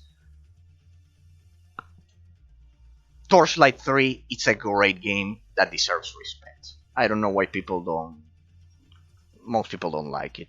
I don't know why. It's not as good as Torchlight 2, but it's a great game. It has different mechanics. Well, moving on. I've spent a lot of time with my stories. I always do. And I never told you the story of how the the lawyer, I think his name was John Kirby, how he won the lawsuit of Paramount against Nintendo. That's an interesting story. That's why Kirby is called Kirby, because of that lawyer. His surname was Kirby. So, Titan Quest, people, let's not get lost in time. Titan Quest. I finished this game. I finished the expansion, Immortal Throne. I think it was something like that. Amazing game. The part of the development team of Diablo worked on Titan Quest, and recently, this is the interesting thing. This game is from 2006, but recently, another one of my top companies that I have a high regard for them, that they are based on Sweden. I think it's Sweden. Yeah, I think they're yeah.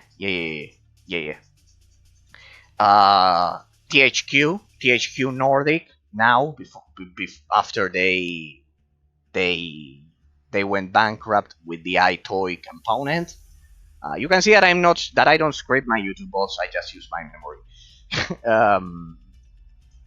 After that, they became THQ Nordic, one of the top companies of the gaming industry, in my opinion. Though they don't make AAA games, they make AA games, but they are responsible for safekeeping the AA tradition of the gaming industry. They are pretty much one of the few that do that. Games that are not either indie or AAA. They have recently, THQ Nordic now owns the license of Titan Quest, and they are releasing new expansions for this game. This is one of the big three isometric action RPG games. I would argue that they are the Diablo franchise, Torchlight, and the other one is Titan Quest. They're the three huge isometric action RPG games that everyone has to play. Everyone has to play these three before they play any other. Titan Quest, amazing game. This is the game that in which you can kind of like go over the limit of skill points that you can assign to your skill tree. That's why I got confused in London 2038. Which is an incredible mechanic. It's 3D. It feels modern with the enhanced improvements that they've made to this game modernly. So I cannot recommend this game enough. This one is on par with Diablo 2. And that's a lot. It doesn't include the roguelike. It doesn't include the gauntlet system of roguelike mechanics. It's more story based. But I don't know if any modern expansions included gauntlets. I haven't tried them. But this game is amazing. 100%. This is the epitome of the isometric action RPG genre. Arguably, if it's not better than Diablo 2, it's on par with it. It's on par. I would say it's on par with it. And those are huge words. The other one is Torchlight 2 with the synergies mode. The successor of Titan Quest, developed by Great Entertainment or something like that. These are the original developers of Titan Quest after they lost the license, though THQ Nordic did an excellent job updating it. Titan Quest is developed by the same team. Few people, I think there are only three people, but not a lot. It's not a huge studio, but don't be fooled by this. Don't be fooled by this because the budget behind this game is amazing. It has modern graphics of a AA game, almost AAA. It has a gauntlet expansion, everything. It's the original development team of Titan Quest. They were crowdfunded, I believe. They were crowdfunded to make this one, and also amazing. Contrary to what happened with Torchlight 3, I would say this one kept the insane level of quality of the original game. So yeah, another incredible and modern example. 2015, I think the original game was released, but then it had so many updates with the gauntlets and everything, and adding so many things that the game was updated up until recently. So it's a much modern game that you would expect. Loki Heroes of Mythology. This one isn't a solid entry. It's a game from 2007. This one is not modern. Here you can see that Titan Quest was released back in 2006. Here I have the sequel here from 2015. But this one we're back at 2007. We're back to 2007. So Loki Heroes of Mythology isn't that much of a solid entry. It's not a perfect game, but it's still enjoyable. This was a period of time, the one that we are about to enter now, that the isometric action RPG genre had a hard time transitioning from what Diablo had created into the 3D realm. A lot of genres struggled with that. Also the platforming genre. You can see the greatest example is Sonic the Hedgehog. How the mascot of Sega struggled, and how Sega as a whole struggled to transition from 2D to 3D, and how the original PlayStation had a dominant role in that generation. Nintendo also had issues, but they managed to adapt. So this was a. It's also important to note how troubled this transition period was from 2D to 3D. Though 2007 is late 3D, but this genre suffered from a drought. This period of 2005, 2006, 2007, it was a drought. And among that huge and painful drought of isometric action RPG games, which were meant to be released in 3D by now, the only one was Titan Quest, and Loki Heroes of Mythology 1 year later tried to take on the mantle. It's not a coincidence that it's also based around, well, in this case, it's Norse mythology instead of Greek, but you can see that it tried to replicate the formula. It was a valiant effort, but in the middle of a black hole, destroying and absolutely annihilating the isometric action RPG genre in the realm of 3D games. It couldn't thrive, simply. But I would still suggest it. Just expect a game of 6, 7, rather than 10, like the ones that I've been mentioning. Evencast Rise of the Mage. I showcased this huge thanks to the developer responsible for the level design. You can see that he thanked me for my analysis back when I did the final analysis of this game. I showcased this game completely. Always thank you, sir. If for some reason you are still watching this at YouTube or something, this company is from Austria. They no longer make any modern isometric action RPG games because they were. This is a happy story. It's a happy ending because they were extremely successful after struggling for a lot of years with developing a popular game with Bridge Constructor. You must. It's a game that is extremely played. It's played a lot in Asia, in Japan, and especially in Japan, and also I think South Korea. The Asian gamers love Bridge Constructor, and I'm happy for this company because before developing that, their Opus Magnus, the true game that held a lot of quality, is Evencast Rise of the Mage. I completely covered the analysis of this game. I awarded it the highest qualification, and it's an amazing game. It's a mix between Diablo and in terms of the story, it's like it was influenced by Harry Potter, and I'm very happy for the developers of this game that they still exist when a lot of other game companies from this period of time are now extinct. They are survivors thanks to Bridge Constructor, but their best game was definitely this. And you can see here an example of a great game that should have had a sequel, that should have sold a lot of copies, that should have been praised like Titan Quest, like Torchlight, and like Diablo, and it's not. Sadly, I think this is one of the greatest sleeper games, just like the Tower of Time that I showcased. This game, it's amazing. 10 out of 10. When I analyzed it, I couldn't find any mistakes according to the time it was developed in. This one I think is from 2009. 2009, I believe, the final release.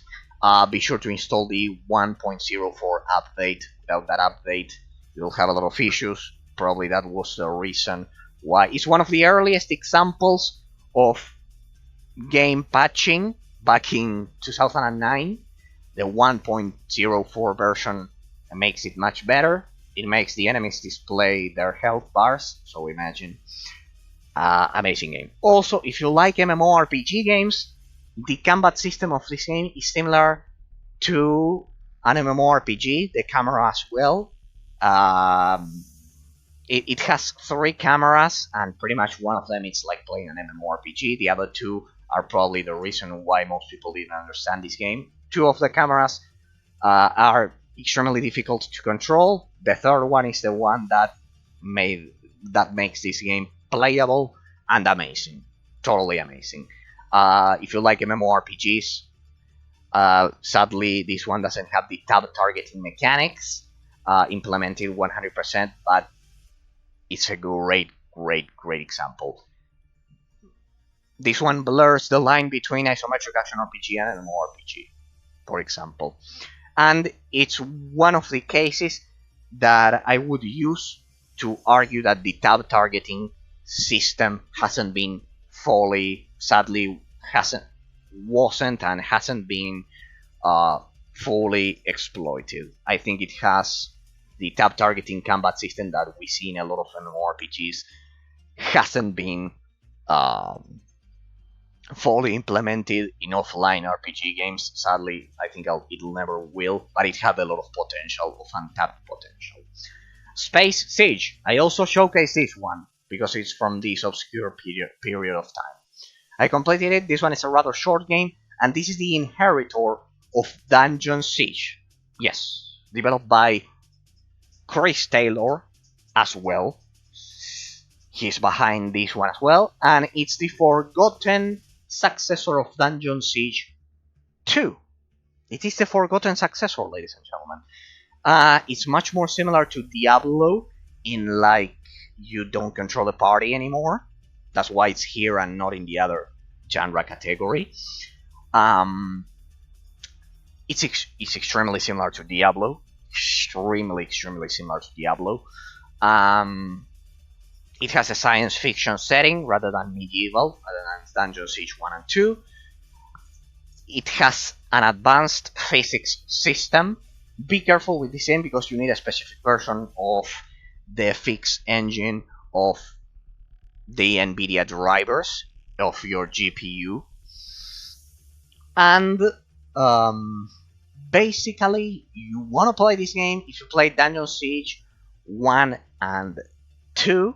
You want to play this game because it's extremely similar to Diablo, but at the same time, it retains some of the mechanics of Dungeon Siege. So if you liked Dungeon Siege, you would probably like this one. Amazing game. Be careful with the NVIDIA drivers that this game has. So yes, be careful with those. But it's a great experience. It's short. It's extremely difficult to make it run. Be careful. It's extremely difficult because you'll need to use a program called Borderless Gaming. You'll need to use a program called Borderless Gaming. It has a lot of issues. Technically, it's not good. That's a huge critique. The huge weak point of this game. Technically, there's no mod to fix it, and this game is broken technically. But if you can make it run, it runs at 1440p with borderless gaming, and it works perfectly. But well, it's difficult. It's difficult to make it run properly. Sacred 2 Fallen Angel. As I've said, but it's the true it's not the true inheritor because it changed the formula of Dungeon Siege, of the original Dungeon Siege, by turning it into a Diablo clone, turning it into an isometric action RPG game. But here we can see that that was the idea in Chris Taylor's mind altogether since the beginning. Because we'll see another example soon enough that you will see that basically finished what this game started, not what Dungeon Siege 1 and 2 started. You'll see. Another game that I have to showcase. Sacred 2 Fallen Angel. Sacred 2 Fallen Angel, the sequel of Sacred 1, it's completely different when compared to Sacred 1. It doesn't have auto attacks or anything. It's also point and click. This one was a console release, a pretty similar case to Baldur's Gate Dark Alliance, kind of like a classic point and click PC game that turned into a console release. This one was during the 7th generation instead of the 6th. But Sacred 2 Fallen Angel is meant to be played with No, this one no, the sequel, the third one. Sacred 3 is meant to be played with a controller. This one is still a PC game, though it was released for the PS3, I believe. This one is still a PC-oriented game. This one, no, it's a console. This one is hated by a lot of people. People hate this game, especially the players of the first and second Sacred games. Sacred 2 Fallen Angel, it's an amazing game. It's the epitome of the series. It's better than the first one. It's better than the third one, of course. And I will showcase this game. It's amazing. You have to... this one is a modded version. This one is a modded version. Be careful with these two games, with Space Siege and Sacred 2, because they are from a period of time. That's why I have them grouped together.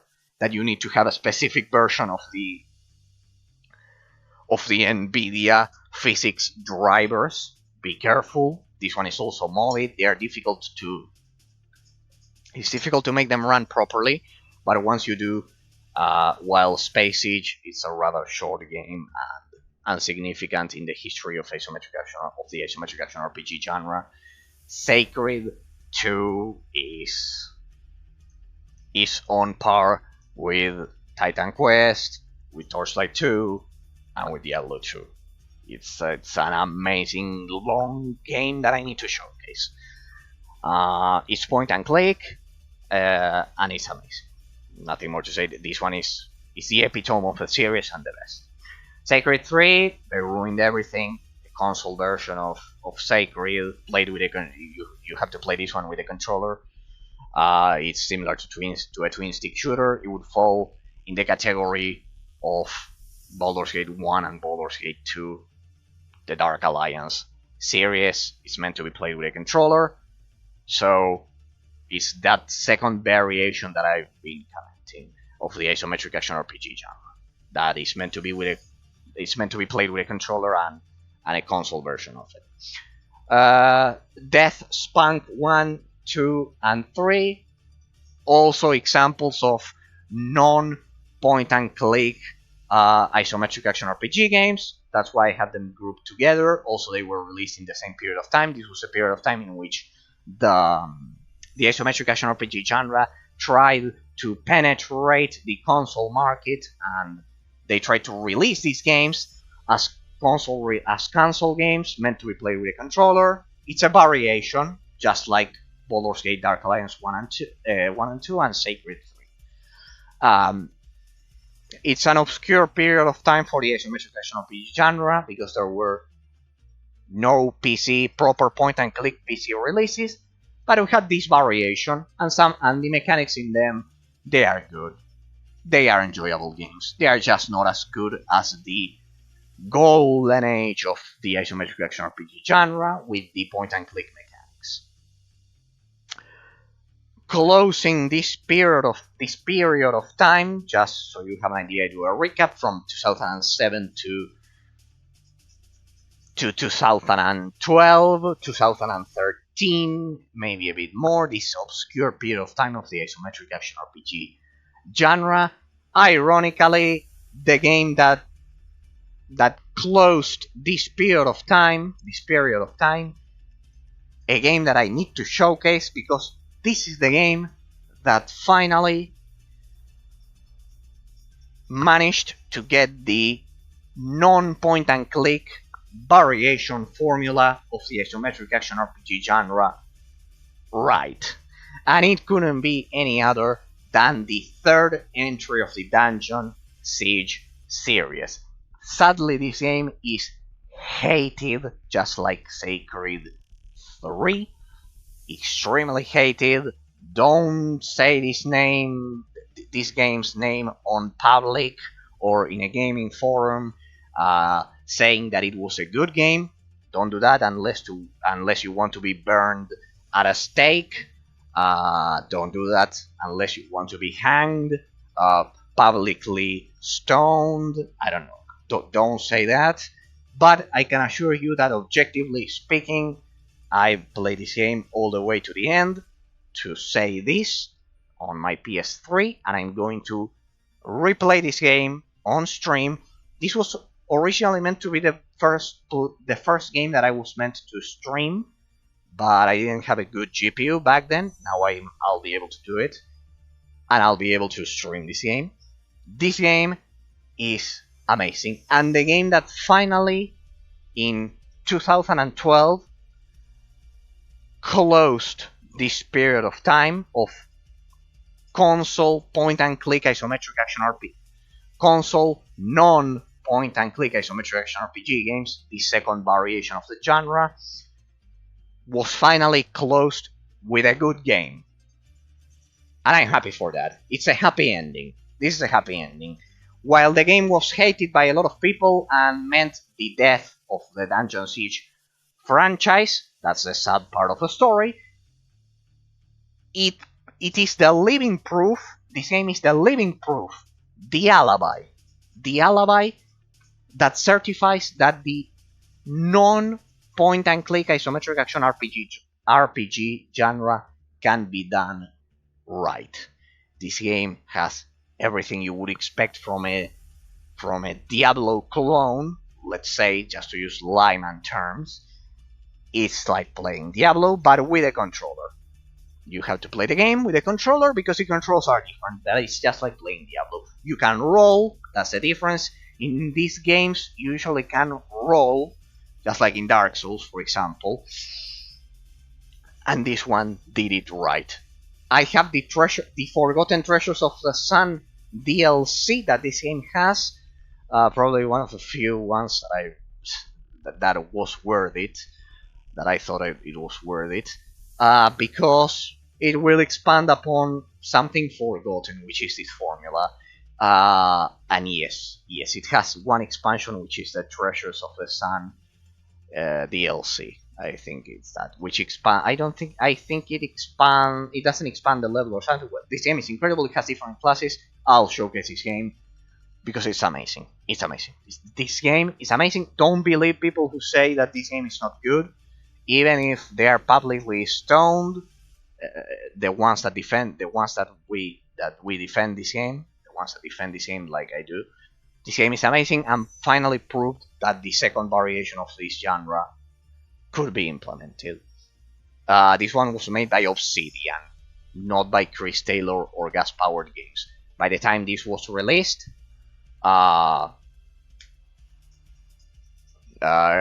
Chris Taylor and Gas Powered Games weren't working on this license. They didn't have the license.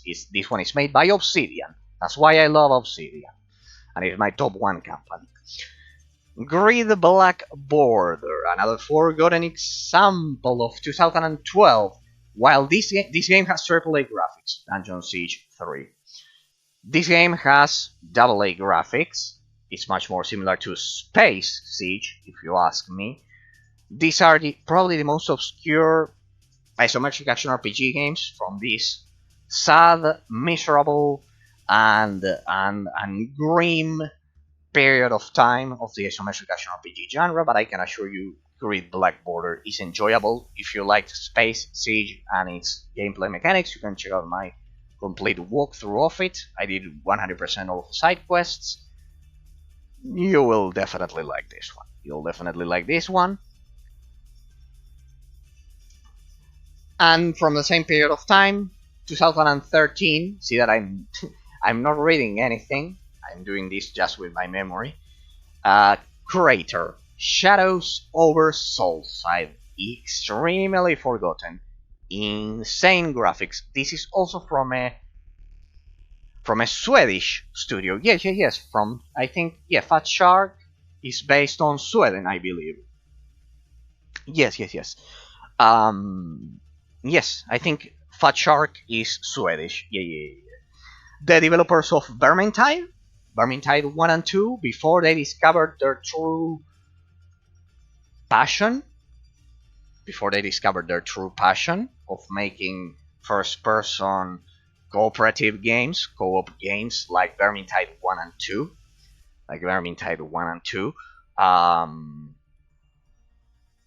they developed this one. It's an isometric action RPG game. They used a pretty good engine for the time for the period of time they developed this game in. They also developed another game called Blood Sports TV, if I'm not mistaken. I'm just using my memory. If I make any mistakes, please understand it, but I think I'm not making any. So Fat Shark developed this. It's an insane, it has good graphics, and it's an interesting isometric action RPG game. I haven't been able to play it, but Blood Sports TV is pretty much the same, and trust me, that game is amazing. So this one is, I've seen gameplays of it, and it's amazing. Blood Knights, this is also a dark period of time. This game is not a perfect game at all. We're talking about games that are not perfect at all. So you could skip these ones that I'm mentioning, but I still have to mention them because they were responsible for somehow ensuring that the isometric action RPG genre wouldn't die in this period of time. Give me a second. I am out of breath. Give me a second.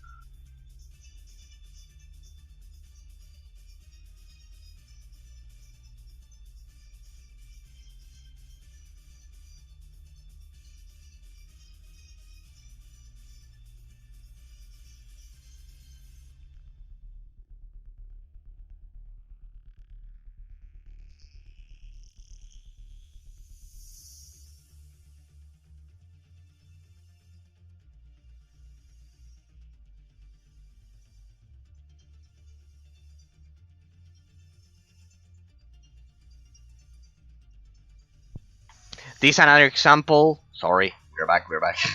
Of a late isometric action RPG. Of a late isometric action RPG. The console variant of using a controller, the non-point and click variant, will go fast over this period of time because we won't have perfect games, but these are rather obscure. Blood Knights also released on the Xbox 360. On the Xbox 360. Also released on the Xbox 360 is also a variation of the non-point and click mechanics. Blood Knights Realms of Ancient War 2015. This one is point and click. The rest of them, unless I point out that they are non-point and click, they are point and click classic PC games. Realms of Ancient War, not perfect, but a good example. Forced, I think these ones were from a Finnish company, I believe. From a Finnish company. I sadly don't remember the name, but the same. This is an arena isometric action RPG. It blurs the line between twin stick shooters and an isometric action RPG games. They also developed Forced Showdown, which is also an extremely good game, both of them. If you like MOBAs, but you don't like the arena level design of MOBAs, and instead you want a gauntlet level design, though these use arenas somehow. But if you like something like Darksiders Genesis, these games are similar because they use point and click mechanics. If you like the mage in Diablo 3, if you like using the mage in Diablo 3, you'll love these games. You'll love them because they have the same mechanic with the ray of energy killing enemies in one of the characters. I remember the one I used. Pretty amazing. Highly recommended Forced and Forced Showdown. Both of them. Victor Brand. This one is much more famous. It's a modern release. The Overkill edition. Victor Brand. It's also point and click, I believe. Yeah, I think you can play point and click on PC. It's amazing. Here we are talking about the modern successors. Here you can see this is the Renaissance period of the isometric action RPG genre. You'll see that AA and AAA games with a lot of updates are being released. Fortunately, here this is the revival period of of the isometric action RPG genre with Victor Brand, with the Incredible Adventures of Van Helsing. This is the complete trilogy. This is actually 3 games in one. Here you can see that if I open this, you'll see that I still keep the never-ending mode of the first game of the series. Here you can see it. This is the complete trilogy, and the Incredible Adventures of Van Helsing 1, 2, and 3. The third entry in this collection has endgame content, like they patched it, so you can play them, all of them, offline, pretty similar to Hellgate, pretty similar to the Median XL mod, that you have a lot of endgame mechanics, the gauntlets that you can clear. Amazing. The third game has that, and the other 2 games. But before they developed the second and the third games, in the series, the first one had a never-ending mode. That's why I have it here. It had a never-ending mode with a different leveling curve, so I keep that here. But well, just know that the third entry also has never-ending modes. It has a gauntlet mechanic.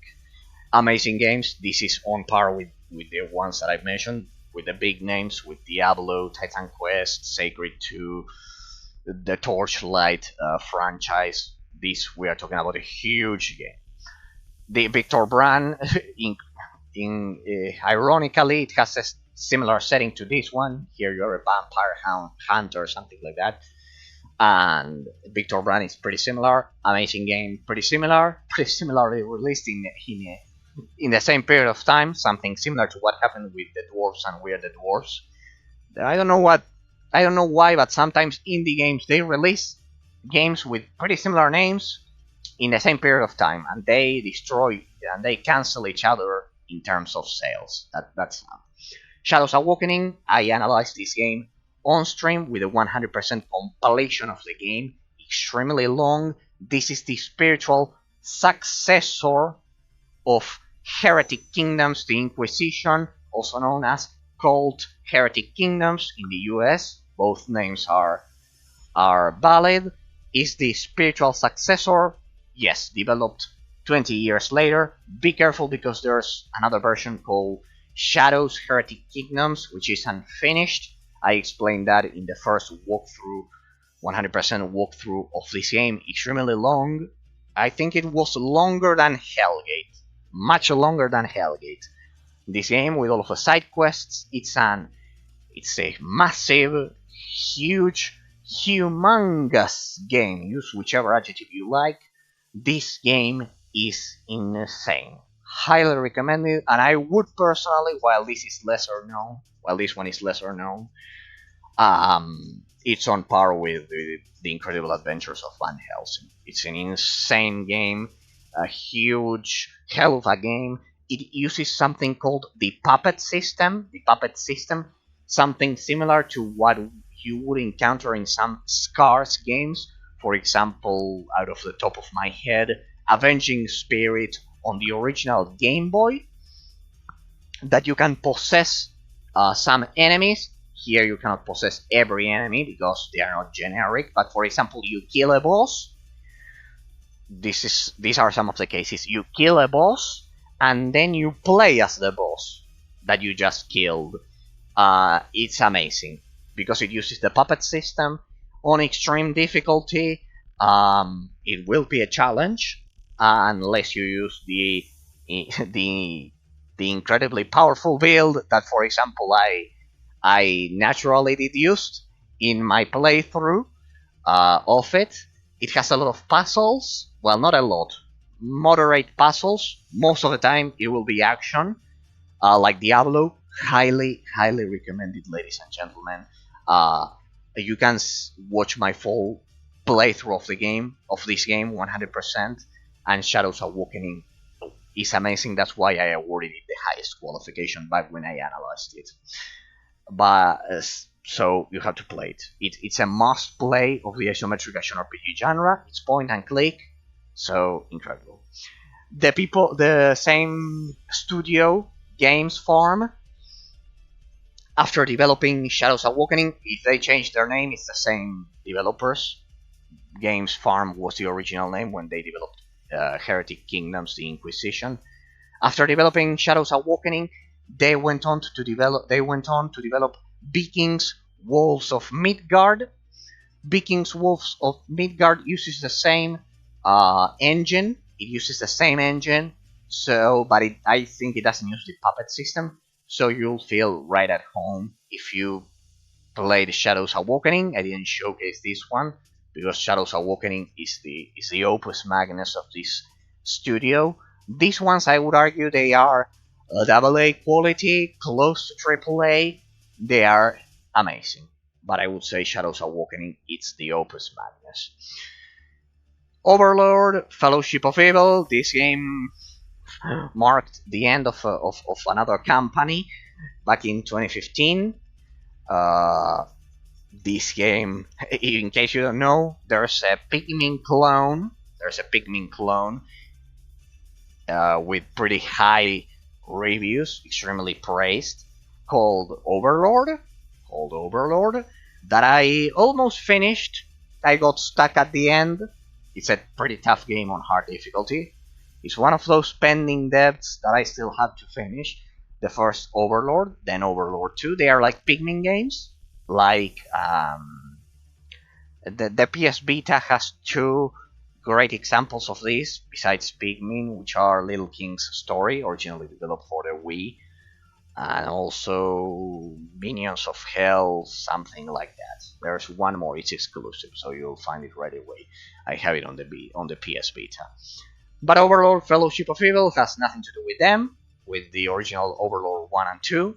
Those were like Pikmin clones, RTS mixed with third-person RPG mechanics. So this one is an isometric action RPG. It's part of a non-point-and-click variation of the genre, back when they tried to develop console versions of games of this genre. Overlord Fellowship of Evil is meant to be played with a controller. People hate this game, and it's extremely forgotten. It's quite forgotten. No one remembers it, and they think it was. Don't say this game's name in public, because you once again will be publicly stoned, burned at the stake, killed in different ways that you cannot even comprehend. Yes, people hate this game a lot. Keen. Keen, it's a pretty similar example. This one didn't use the name of a famous franchise, so yeah, but it's a good example. Haven't played it. I've seen gameplays of it. It's pretty good. It has pretty good graphics for an indie game. Isometric action RPG, point and click. The same for 5 Champions of Canaan and 5 Guardians of David. This one I think it's arena based. It's just an arena. These are extremely low budget in comparison to the others. Though the sequel, I haven't played them, but the sequel is not arena based. I think it's story based. Pylon Rogue is also extremely low budget. It's arena based. The gauntlet system, like Diablo 1. Redeemer, this one also mixes hack and slash mechanics. We are talking about low budget games, all of these. Between indie and AA, they all have pretty graphics, but no more than that. They are definitely not after Overlord Fellowship of Evil in 2016, 17. Here we see a drop in quality. Not in quality, in budget, because these games, with the few money, with the small budget they had behind them, they did pretty good valiant. They did their own valiant efforts in proving that the isometric action RPG genre deserves much better. But yes, here we have a smaller drop in quality, ladies and gentlemen. Book of Demons. This game is not finished, in the sense that the developers are still working on expansions for this game, because it's meant to involve 6 books. This was the first one, but it's complete. It's a complete game. Don't worry. It's been updated and it's a complete game. This one is like pen and paper Dungeons and Dragons, but in terms of aesthetics,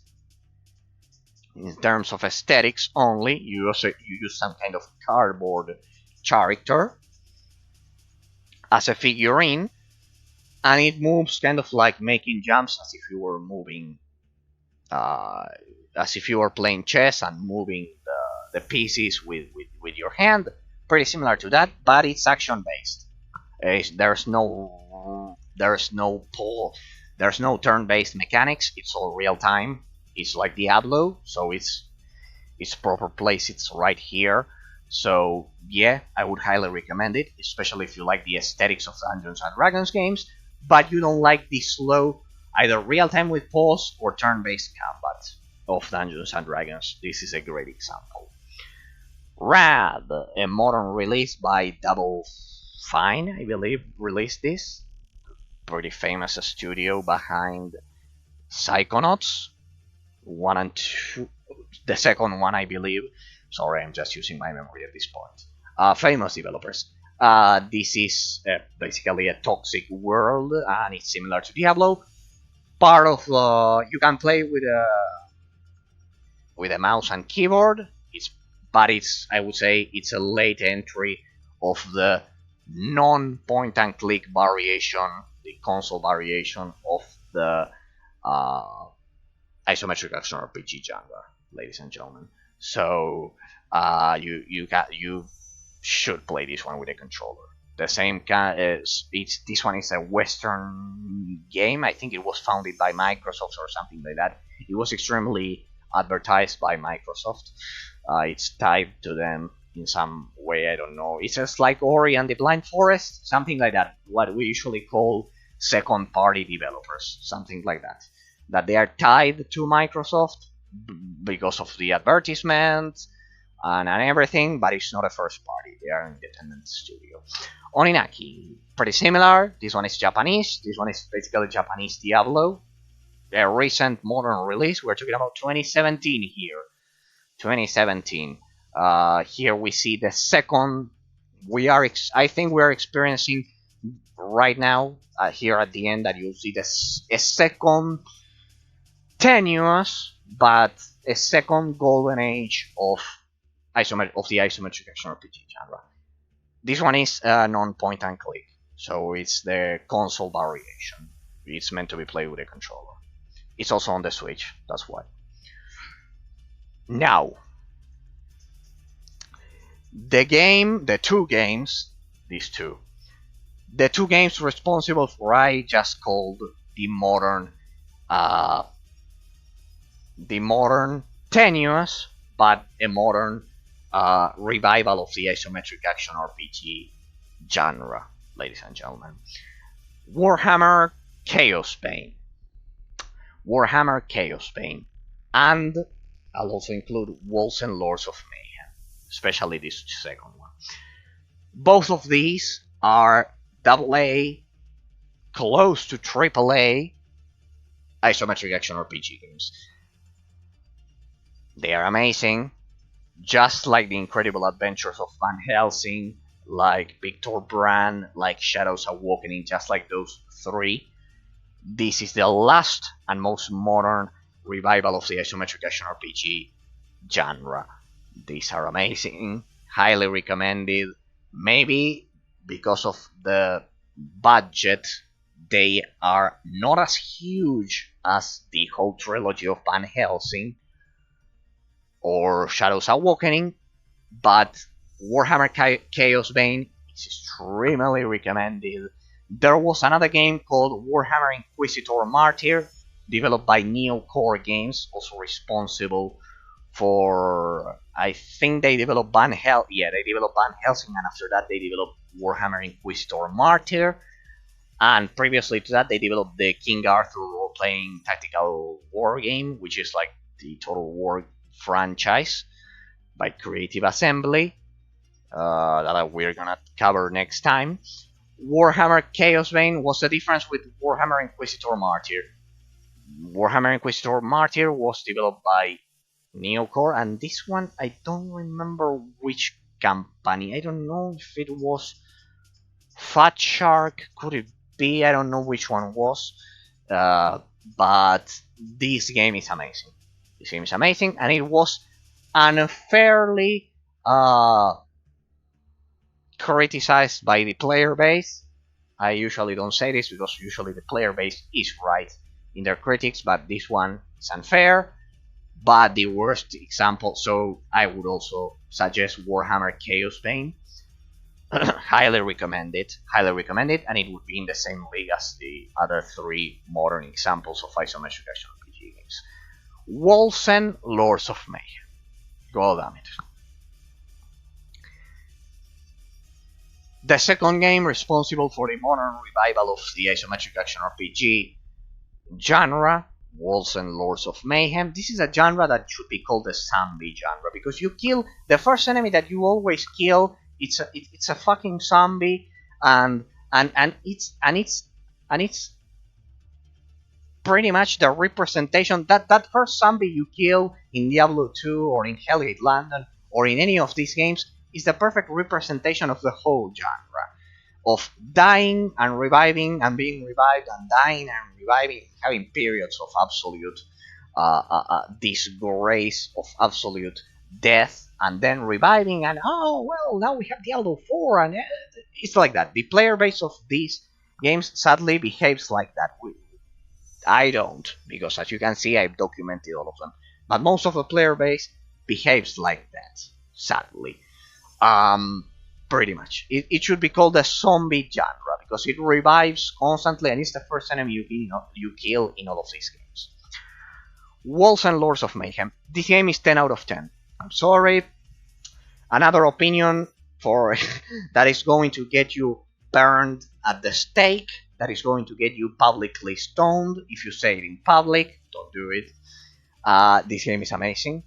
People criticize this game out of sheer ignorance. I'm sorry, because of the streamers, illiterate streamers, sorry, there's no other way to say it, illiterate people who haven't studied the genre, and they have the kind of like the they have kind of like the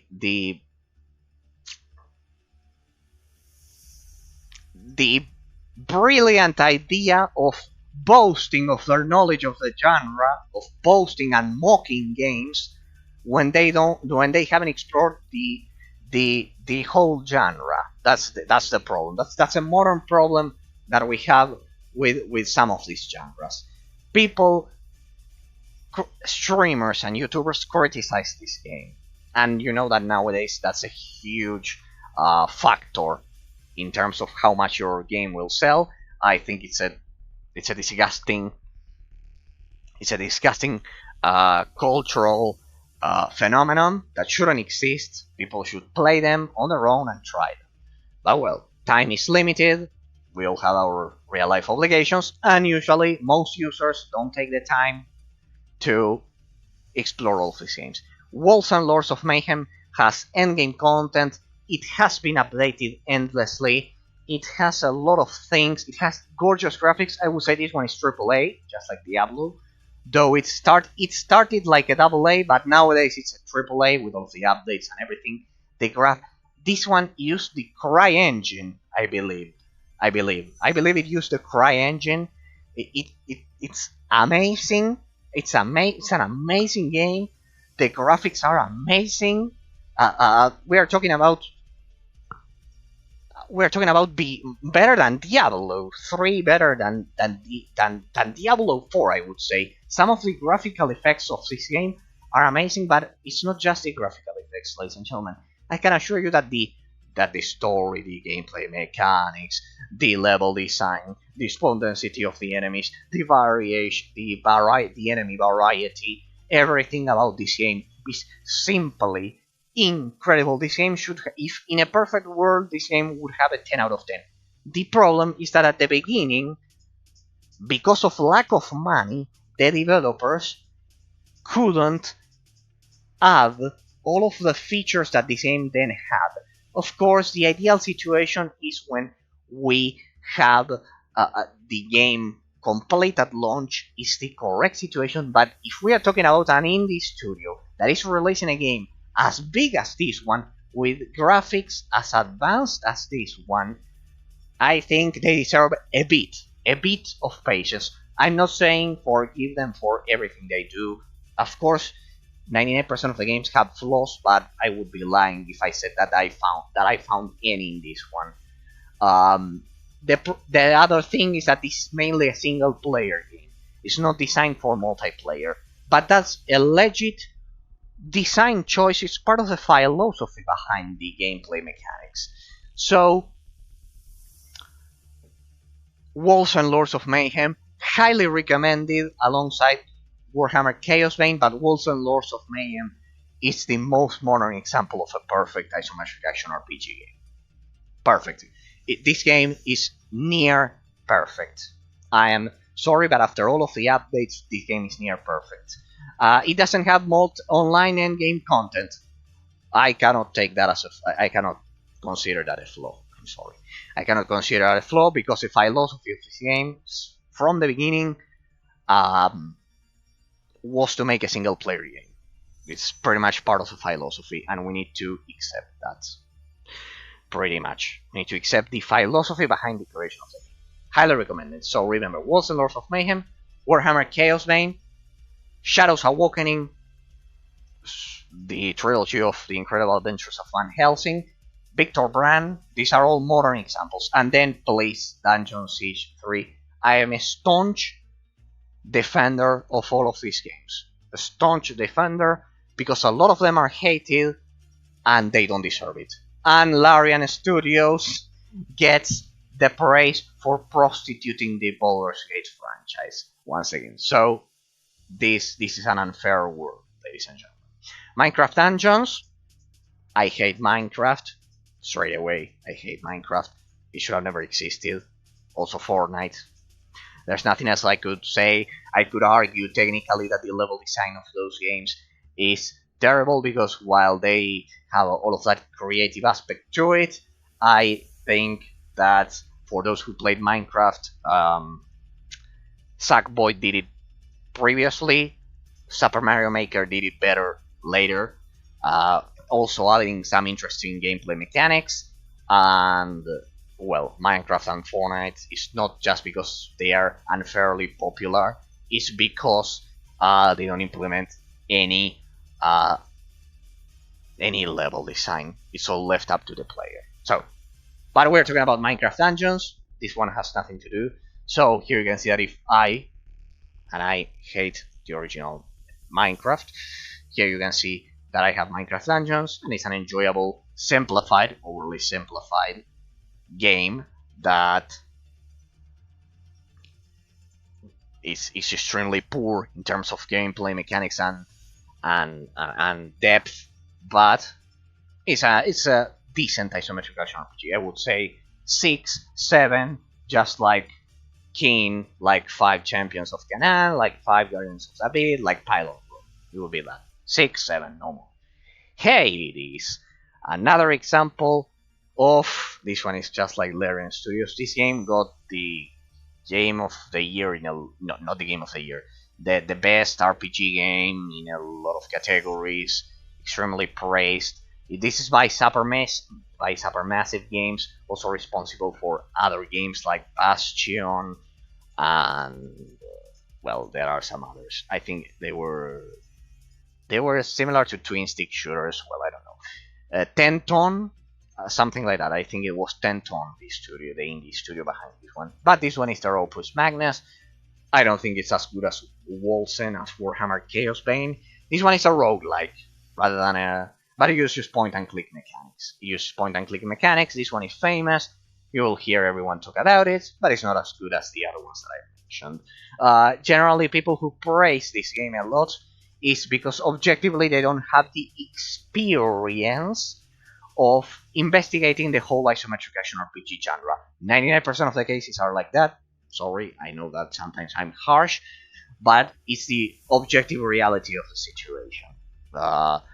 Otherwise, we will fall in the category of relativism and saying that, for example, Hades is better than Diablo 2 or better than than the other ones when it didn't create any objective new gameplay mechanics. This one took the mantle of the gauntlet mechanic of Diablo 1. That's true. That's what is good about this game. It has a lot of roguelike elements, and it's pretty much the gauntlet mechanic of Diablo 1 multiplied by 100, multiplied by 1,000, and it's a great game, but in no way it's more important than Diablo 1. Amazing game, highly recommend it as well. You have to play it, but not not if you didn't play Diablo 1, guys. That's pretty much the idea. That's what I'm trying to say. Not if you didn't play Diablo 1 first. Wigmand. I haven't played this one a lot. This one is a recent discovery.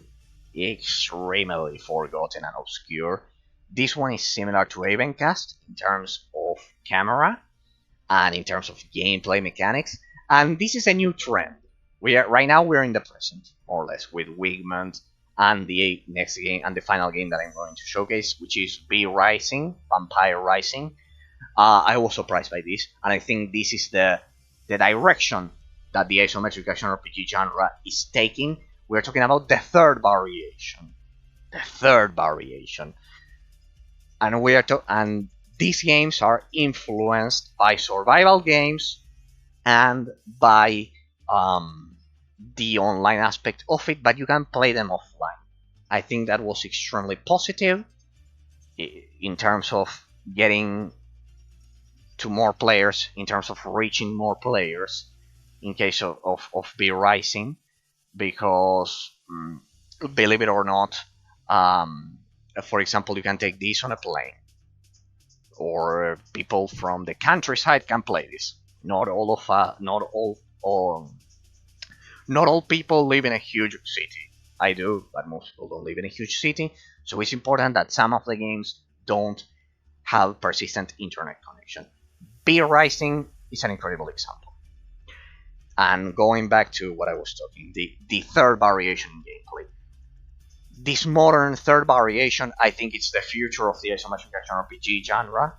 And I think Vampire Rising is better. It has nothing to do with the other popular game, which is Vampire Survivor. It has nothing to do with that one. Nothing to do. This one is pretty similar to Diablo, but it uses the MMO. This modern trend combines the MMO. In that sense, you can see how ahead of its time Avencast was, because the camera here is the same as Avencast, the same as the World of Warcraft isometric camera, but much more. But it's like isometric third person, like extremely zoomed out. You can Google gameplay of it. Vampire Rising, as I've said, it has nothing to do with Vampire Survivors. This one is one amazing twist on the formula. Wigmund is somehow similar. I think it doesn't have the survival mechanics, but don't worry, because I don't like survival games at all. Things like what was it? Ark Evolved or some other of those. I don't like survival games in general, or with survival mechanics in general. I like to smash my way through hordes and hordes of enemies, like Diablo and all of these games. And this game is like that. You are attacked.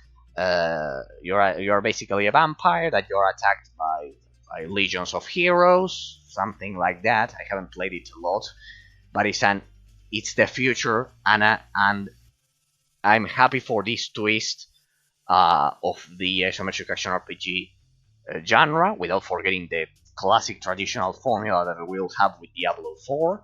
But Vampire Rising is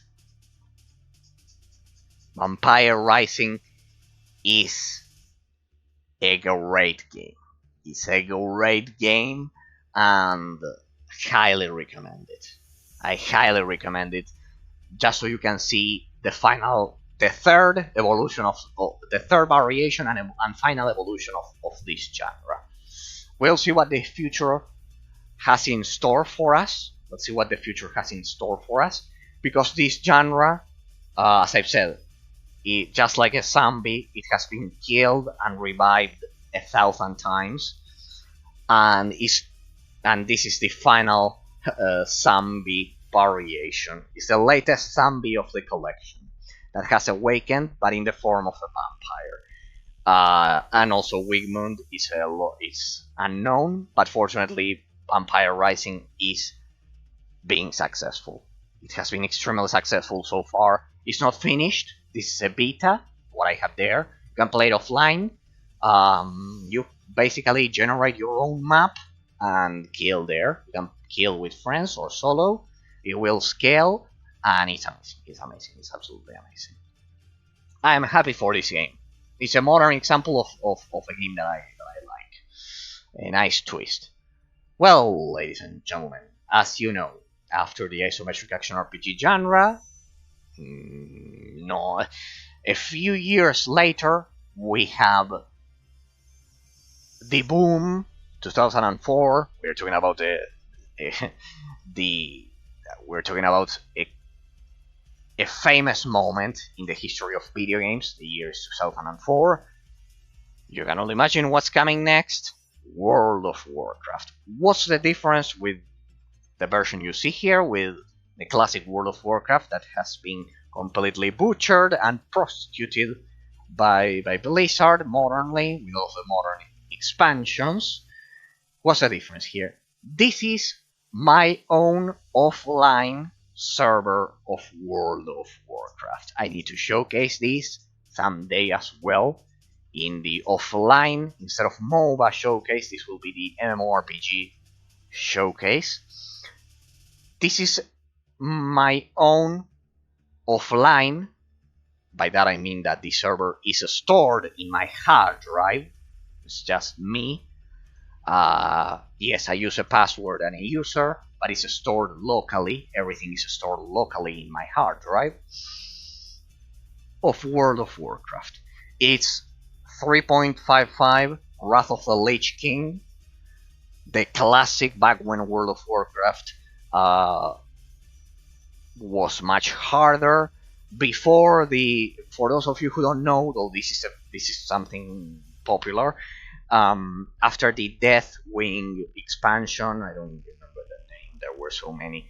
After the Deathwing expansion, supposedly Deathwing, which is a dragon, bombarded all of World of Warcraft, and basically it was an excuse to change the map. They changed the original map, and they were unfaithful to their original map. This one is the original map. It's Wrath of the Lich King at its it's at its highest at its highest fame point. Let's say the pinnacle. There we go. The pinnacle of Wrath of the Lich King. And the important thing is that you'll see that a lot of these offline servers that you can create are full of bugs. But this one is 99% Bliss-like. It's a 99% Bliss-like repack. It's an old repack which is extremely stable, robust, and everything works as expected. I'd rather have this version and explore World of Warcraft on my own. You'll be surprised by my stories. You may think that it's boring. You may think that it's boring doing just quests alone because you have the server all for yourself.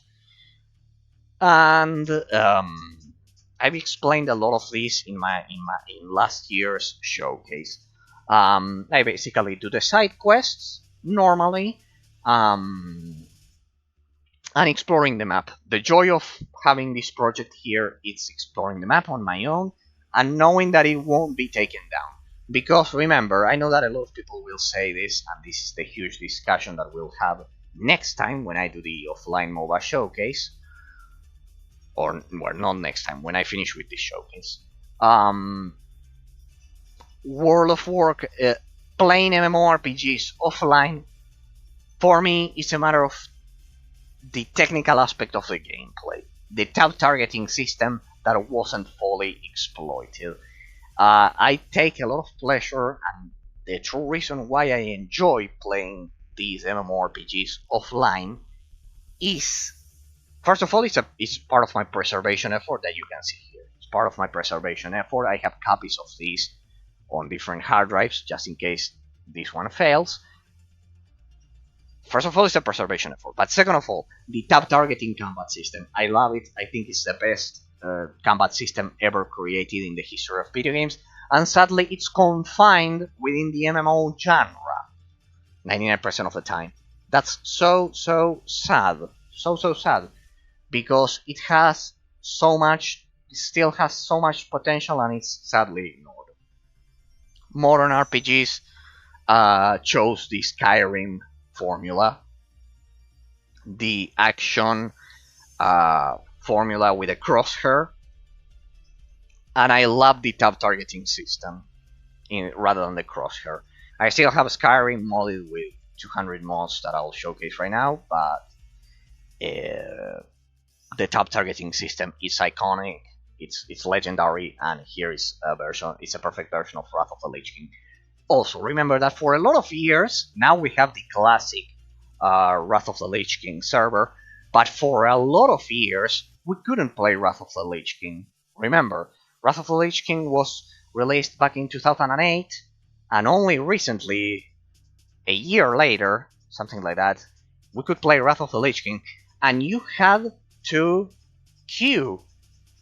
Not queue like in to enter the server. You had to physically queue inside of the game with other people just to kill a mob. Yes, what I'm telling you is real at the beginning. So, sorry, but that's complete bullshit. Good work, Blizzard. Good work on prostituting the legendary Wrath of the Lich King that you always see back here in my banner, right here. Good job on prostituting it modernly by doing that. Also, if the servers are down and you have no internet connection, goodbye. Say goodbye to your game. I don't like that. The perfect formula is that of Diablo 2. Being able to play online and being able to play offline the same game with separate characters. I've explained that in Hellgate London precisely. If you install the second single-player mode on top of it, you can have offline characters and online characters. That way is the perfect formula. Everyone is happy. For some reason, the developers, well, the reason is that they don't make enough money. I mean, they don't make enough money for a millionaire. Understand that. They don't like that formula. They don't like it, and only Diablo 2, Hellgate London with this combination of mods, and very few games have implemented it. So well, in this case, World of Warcraft, I managed to make it completely offline. The same goes for Lineage 2. These are all offline local servers stored in my hard drive. It's a preservation effort. Took me a lot of years to do this. But the repacks of the community help a lot. You just have to kind of like connect the different releases, because just to have an idea, you have two components: the client and the base server. Basically, the client is the game, and you have to connect the actions with that. Everything locally. But yes, someday I will showcase all of this alongside the MOBA showcase. We also have Ion, the Tower of Eternity, arguably the MMORPG that has the best tab targeting combat system ever. We're talking about modern graphics. This is the old school Ion version. It's Ion Germany. It's developed by the German community. It's 5.58, I believe. This one updates. You can update it with new bug fixes of the community and those things. You can update the offline release. These are all offline, locally run servers on my PC.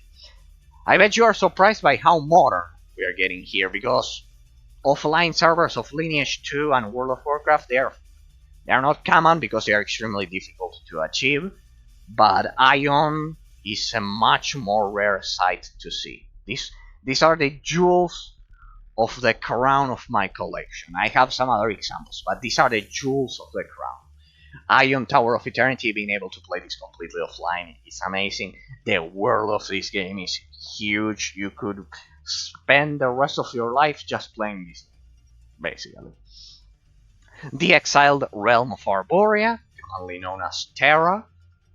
Just in case you are wondering, this we are talking about all versions. This is why these are the jewels of the crown, because these old school versions are no longer playable. That's the thing. The same goes for, well, World of Warcraft. They recently released Wrath of the Lich King, but Lineage 2, Ion Tower of Eternity. This one is a more modern version, but since the game is extremely old, it doesn't matter. It's an updated version of an old school game, so you get the point. Ion the Tower of Eternity. A lot of people, I think,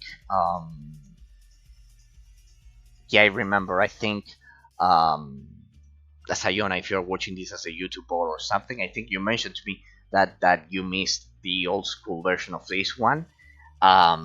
Yes, this is the old school version that I said that I have.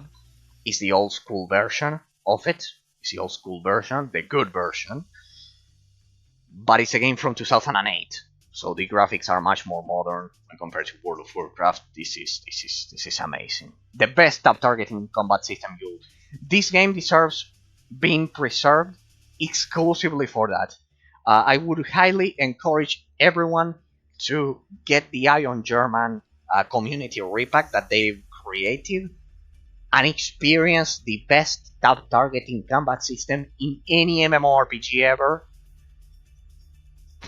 In my heart, Star Wars The Old Republic is the best one, but well, once I get an offline server of that one, I will get to praise it, but it's still not ready. Still, there haven't been community releases of that. But well, get the German repack of this and you'll experience the best tab targeting combat ever released. This is the epitome, the pinnacle of what I've been mentioning. Ion the Tower of Eternity, played offline, it's an amazing experience. Just because of the tab targeting system. That's the interesting thing about it. You will experience history of video games, the same with World of Warcraft. Just stepping on those worlds is the experience. It's not about doing PvP or those things. This is the history of video games, of MMORPGs, and I'm extremely glad that I have these jewels here with me. They are the jewels of the crown of my collection. The Exiled Realm of Arborea. This one is an extremely recent release.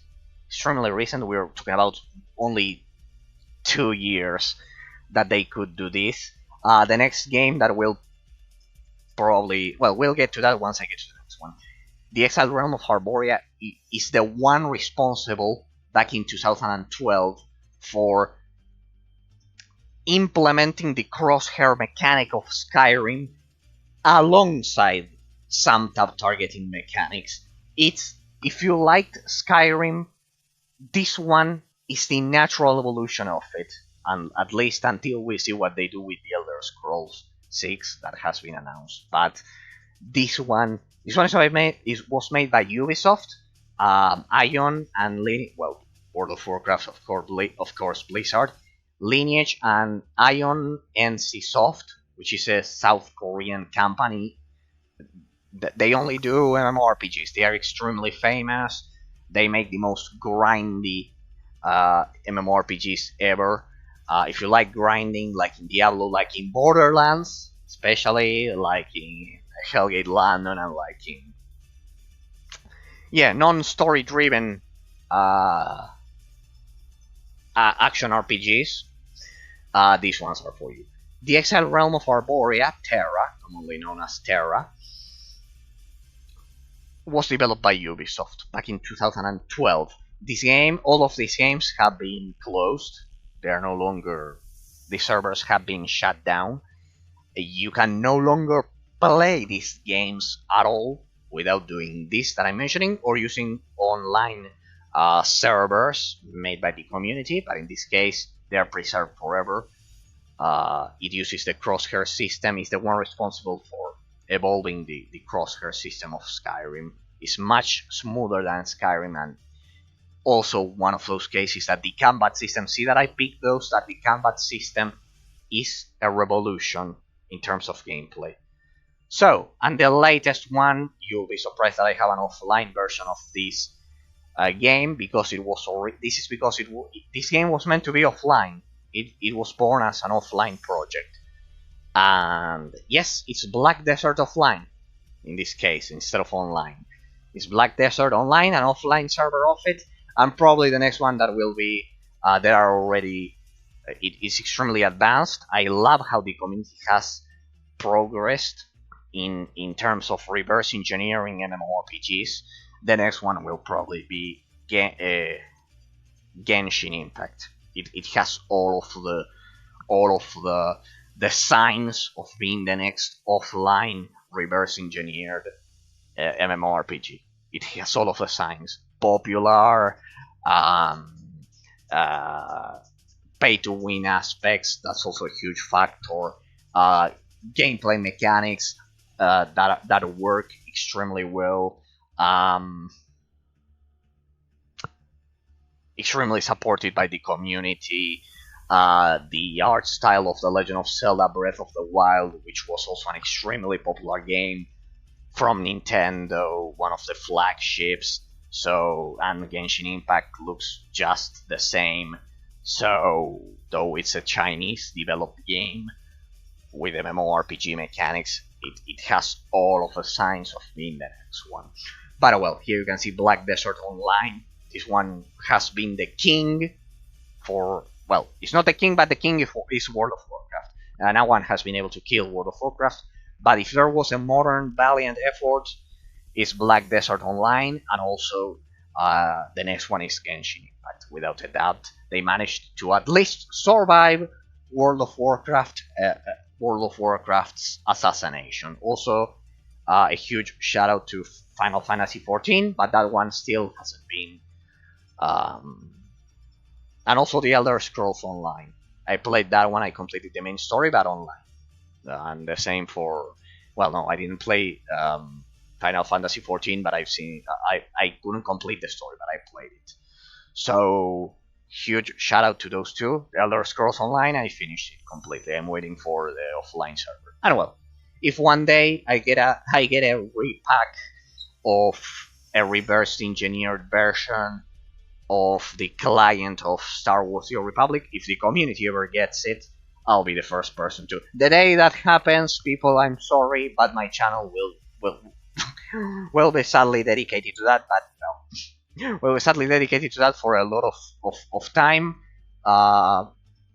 Who knows if I'll be able to ever stop playing that once again. A classic version of Star Wars: The Old Republic without all of the modern bullshit that Electronic Arts and BioWare did to the best game of all time in my eyes. The day that happens, I'll have, I don't know, a huge icon right in the center of my screen all the time, and I'll probably play it every day, just like I did back in 2012. So yeah, pretty much. So yeah, that's what we should look forward to the future of this genre. The offline version of Genshin Impact, it's the next one, and also Willstar, and Darkspore, but more Willstar. Willstar, I think it'll take a bit more of time. It'll be the evolution of Ion here, also by NCSoft. The game was amazing, but it died in a matter of months, of years. It was an amazing game, science fiction, the spiritual successor of Ion. Willstar, mandatory, the Nexus Forever community is doing everything they can. They are doing everything they can to revive Willstar. So yeah, but I think the Genshin Impact project will arrive earlier. So Nexus Forever, well, it will be a miracle. The day Nexus Forever releases, it will be a miracle. It'll be Willstar all over again. So yeah. So that's what we should look forward to. Ladies and gentlemen, we get to the final section. Sadly, we get to the final section. The modern RPG genre. The modern RPG genre after the MMORPG craze of World of Warcraft. Let me see. Let me see how much time I've been doing this. Oh, 3 hours and 9 minutes. Goddammit. So, after the craze of World of Warcraft back in 2004, after the period of dominance of the MMORPG craze, we have the modern RPG that we know nowadays. Ironically, at the same time World of Warcraft was released, we had, and even earlier, because this one is from 2002, but it's the same historical period, bluntly speaking, we have the Elder Scrolls 3 Morrowind. The Elder Scrolls 3 Morrowind. This game is the one responsible for the most prominent gameplay, level design, structures that we see nowadays in modern games. Forgotten by a lot of people, the Elder Scrolls 3 Morrowind is the one game that finally changed the randomized gauntlet mechanics of Diablo 1. See, there's a correlation between them. This is the game, this is third person, like modern Skyrim, like Oblivion, like the Elder Scrolls Online. Everyone knows what the Elder Scrolls series are. They were originally part of the Dungeons and Dragons campaign, the tabletop campaign of the creators that they did in their own real lives. So, basically, but this game is the one responsible for finally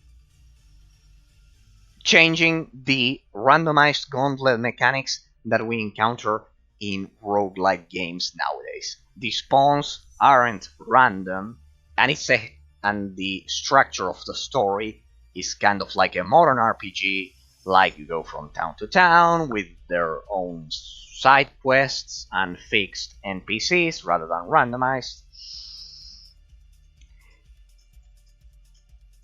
But not only that, this game was a technical marvel back in the day. It had the expansions of the Blood Moon, 2 expansions, Blood Moon, Tribunal, and I don't remember if there's supposed to start one. No. Blood Moon and Tribunal. With the werewolves, is also responsible for making the werewolves popular in the Elder Scrolls franchise, I would say. Before this game, you had Daggerfall, the Elder Scrolls 2 Daggerfall, which indeed had randomized areas. Just so you know, the Elder Scrolls 2 Daggerfall, they recently released a modern Unity version that I need to investigate, but it certainly wouldn't be here, because the father of modern RPGs, just like Baldur's Gate is the father of all RPGs, and Diablo is the father of all action RPG games, this one, Morrowind, is the father of modern RPGs. Because of that, because it eliminated the randomized aspect of the Elder Scrolls 2 Daggerfall. The Daggerfall had randomized areas. In fact, all of it. It's a huge game, but it's randomized. It has the graphics of Minecraft, and there's a modern Unity version, but it's still randomized. The Elder Scrolls 3 Morrowind, I cannot simply list all of the incredible gameplay mechanics that it created, but basically when you attack in this game, it still had the mechanic of rolling a dice behind the curtain, let's say. It has that mechanic. Every time you attack, it rolls a dice from 1 to 10, like classic Dungeons and Dragons, like Baldur's Gate, like Knights of the Old Republic, like those, to see if you are going to land the blow. But the rest of it, it became independent. This game is responsible for ensuring that modern 3D action RPG games are independent, completely independent from the classic tabletop Dungeons and Dragons formula. That's why it's so important. In terms of storyline, in terms of everything, this game is amazing. This game is it's a million out of 10 would be the score, and a lot of people don't play it. Here you can see that I used the cover of the Elder Scrolls 3D online version. It has an online expansion, but I don't use that. This is the classic one from 2002, but it has a lot of graphical mods on top of it, and on top of that, it has what I recommend, which is the Tamriel Rebirth mod.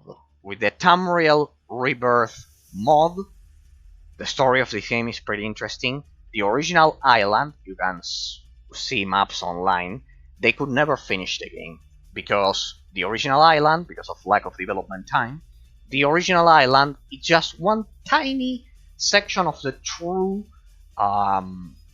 representation of the Elder Scrolls universe. If you see a full map of Tamriel, you'll see that the Elder Scrolls Morrowind, only the original game, without modding it, it only represents a tiny island in the center of it.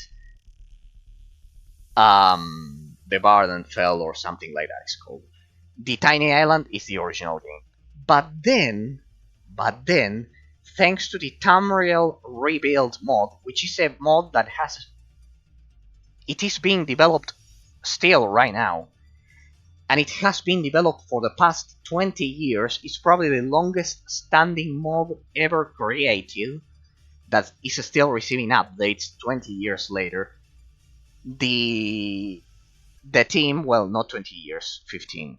The team is recreating the original full island of the continent of Morrowind. So if you install all of the graphic mods and you install all of the Tamriel Rebuild mod on top of that, you end up having this is another jewel of the crown that I have here. This is the complete continent. It's not complete because they are still working on it, but you simply update it.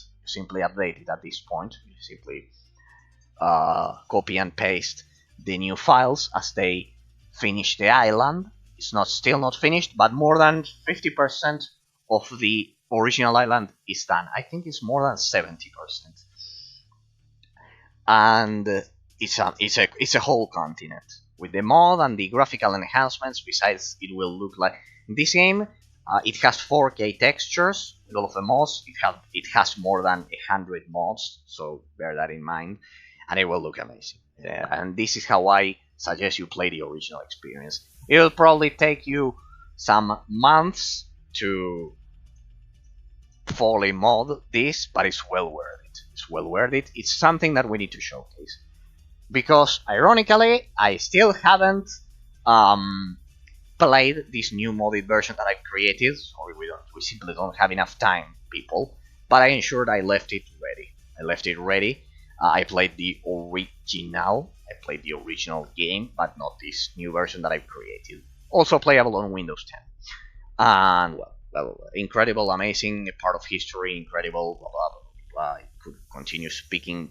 I could continue commenting about this game for hours upon hours. The Elder Scrolls 2 Oblivion, also with 100+ graphical mods. It basically is an insane game. Perfect 10 out of 10. You need to play it. You need to play the Elder Scrolls trilogy, ladies and gentlemen, but especially Morrowind. With all of the mods through this process. I know it's difficult, but it's the way to appreciate what this game has done for the gaming industry. And last but not least, Skyrim with 200+ mods instead of 100, basically just to make it look like a modern game. This one I also incorporated floating damage numbers, like World of Warcraft, like MMORPG games, because I love floating damage numbers. If a game has floating damage numbers, I must admit, is my soft spot for games. When it has floating damage numbers, I love looking at those, and in my heart, I'm always objective with the games I analyze on stream. In my heart, any game with floating damage numbers is automatically almost a 9, but automatically. But well, when I analyze games, I am objective, but in my heart, I have a soft spot for those, and I'm being able to add floating damage numbers to Skyrim was amazing. Fallout 3, one of the new additions when compared to last year, because I didn't like the Fallout franchise some years ago. I didn't like it. But well, because of the bats system. But well, I discovered that you can indeed play Fallout 3 without the bats system. You can complete it on the hardest difficulty. I've seen it done. So I'll try to do that, and I'll play it like a single player first person shooter game. And yeah, pretty much the Fallout series, because of its first person mechanics and the combination with the RPG elements, especially Fallout 4 recently released, which is more like an FPS, and Fallout New Vegas here. These ones are more RPG than FPS, but I play them like FPS games. I adapted to them. These were games that I didn't like originally, but yes, if you like Borderlands, while these ones are much more RPG heavy, they are slower and RPG heavy. At least Fallout 4 is faster because it's like an FPS, but Fallout 3 and Fallout New Vegas, these are classic games from the 7th generation. This one is from the 8th. But while Fallout 3 and Fallout New Vegas are slower, I play them like FPS games. And I could do it on the hardest difficulty. I haven't finished them because they are huge, but I'm happy that thanks to Fallout 4, I was finally able to discover how to play them in a way that I enjoy. Like an FPS rather than a slow RPG. Though since I like Skyrim, I had an advantage, which is that since I like Skyrim, this is also by Bethesda, I like the RPG present in this. I just didn't like the combat system because everyone talked about the bats and those things, but I could play them like an FPS, and I'm happy for that. These are RPG FPS, especially the 4th entry. If you like Borderlands, you'll like these ones. Most probably because while they aren't looter shooters, they are slow traditional RPG games. They are FPS games with RPG mechanics. If you like Destiny, for example, another great example, these ones are slower, but if I could like them, any fan of the FPS MMORPG genre will like them. Like Borderlands, like Hellgate London, for example. I don't know, because that one is a predecessor of Borderlands. They are just slower. That's the idea. It's a signature of Bethesda. Star Wars Jedi Knight 2, the Jedi Outcast. What could I say about this game? This game is amazing, pretty popular. Through modding, through modifying some of the game files, you can play them at modern resolutions. This one and Jedi Academy, which is the best. It also expands it also explores the expanded universe of Star Wars, which is also amazing. Before Disney prostituted everything, before Disney ruined everything, before the Dark Ages. Knights of the Republic, here I did this custom, this is a new addition, the custom game cover of Knights of the Republic 1 that you see here. This one is based upon an unreleased limited run games cover. I think they released the first one, but not the second one. That they did, but I did this myself. This new cover for Knights of the Republic 1, because after Star Wars The Republic and Knights of the Republic 2 is my favorite. These are my favorite games of all time. Knights of the Republic 1, 2, the Sith Lords with with the restored content modification. Always remember to apply that. Always remember to apply that. These are both playable at modern resolutions. And I fixed the camera of the Ebon Hawk, because in the first one it's kind of like a zoomed in camera. There's a mod for that. These are extremely fixed versions of these legendary games. The second one, it has the restored content, so it's even bigger than the original, and it's the complete story. Even the developers of the original over at Obsidian have pointed out that that the restored content mode of Knights of the Republic 2 is the complete story. If you are confused, just in case there's any Star Wars fan or Knights of the Republic fan watching this, in case you know, take this from an expert. Knights of the Republic 3 is actually a book that I have. I had to import it from Canada. It's in English. It's only in English, I believe. Made by Drew Carsfishing, the same writer of these games. So Knights of the Old Republic 3 is basically a book. It's basically a book called Revan, which starts immediately after the ending of Knights of the Old Republic 2.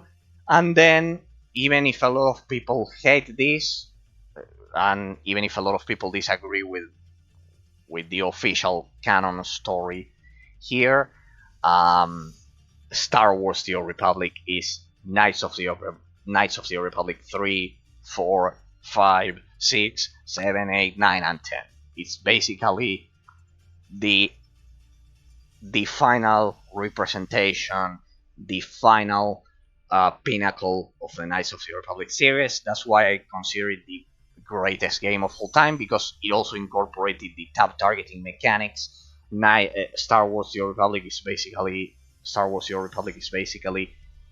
the perfect combination of single player content and multiplayer content, because it has eight stories, all for you to discover, which are basically Knights of the Old Republic 4, 5, 6. For example, the Knight story, the Jedi Knight story, only a fraction of Star Wars: The Old Republic is basically a whole game, which is basically Knights of the Old Republic 4, the Jedi Knight story. Then the Sith Lord story is basically another portion of the game, is Knights of the Old Republic 5, and the same with the other 6 classes. There were 8 classes, but basically those two are Knights of the Old Republic 4 and 5. The third one is the book.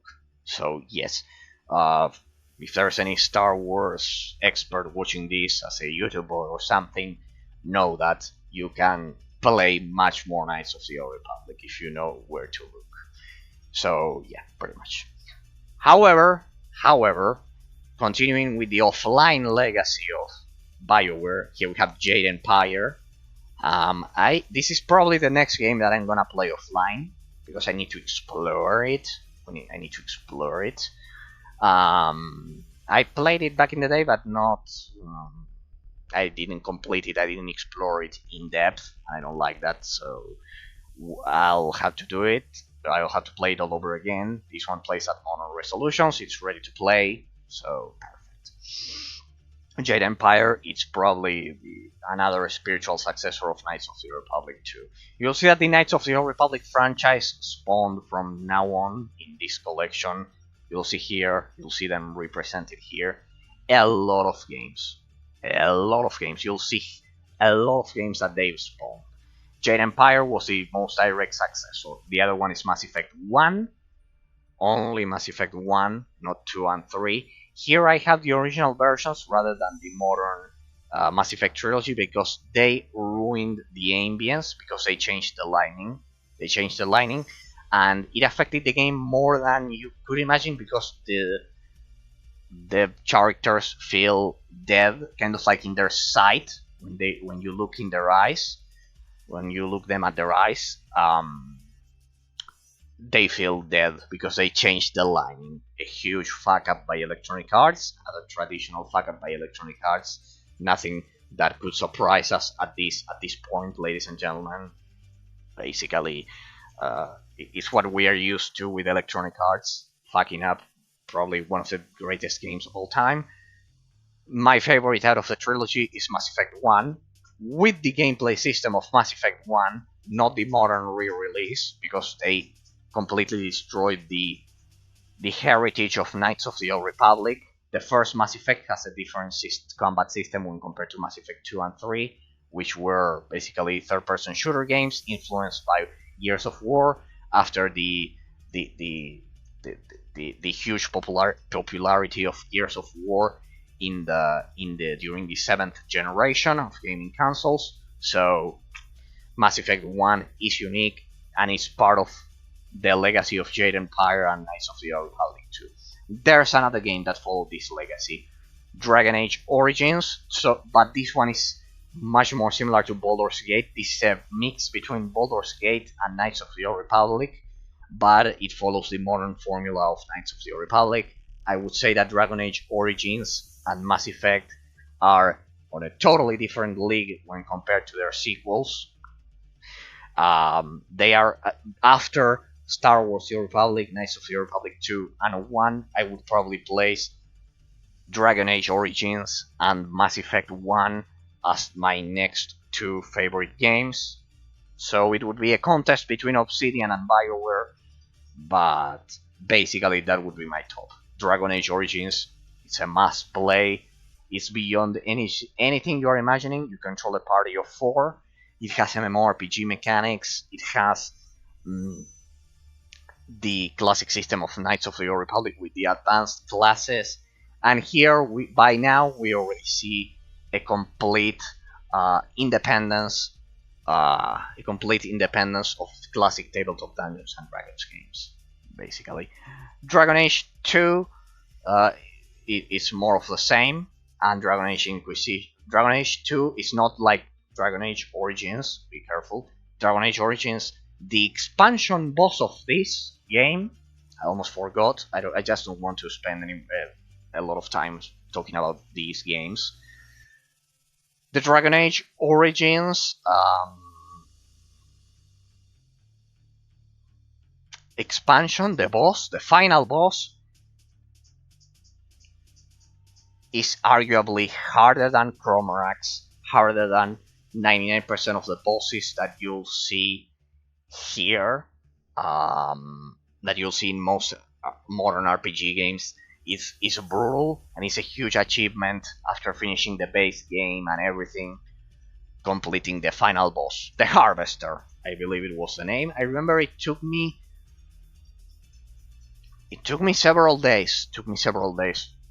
The Harvester is pretty much the one of the most difficult bosses in gaming history. Much more. This is another example of a much harder boss than anything you'll encounter in Dark Souls. It's perfectly calculated. The mathematics behind that boss are perfectly calculated, so you kill it with 1 HP left, even with a party of 4 characters. Pretty much, even if you loot it, the best weapons in the game, even if you do everything, this game is amazing. It's like an MMORPG all for yourself. Dragon Age 2 is not as good, it's different, it's kind of like third person. The same happened here. Electronic Arts, they were pretty diabolical with this. They changed the combat system in Mass Effect 2, in Mass Effect 3, though most people love Mass Effect 2. But they did the same to Dragon Age 2 and Dragon Age Inquisition, and well, here's Mass Effect Andromeda. I skipped.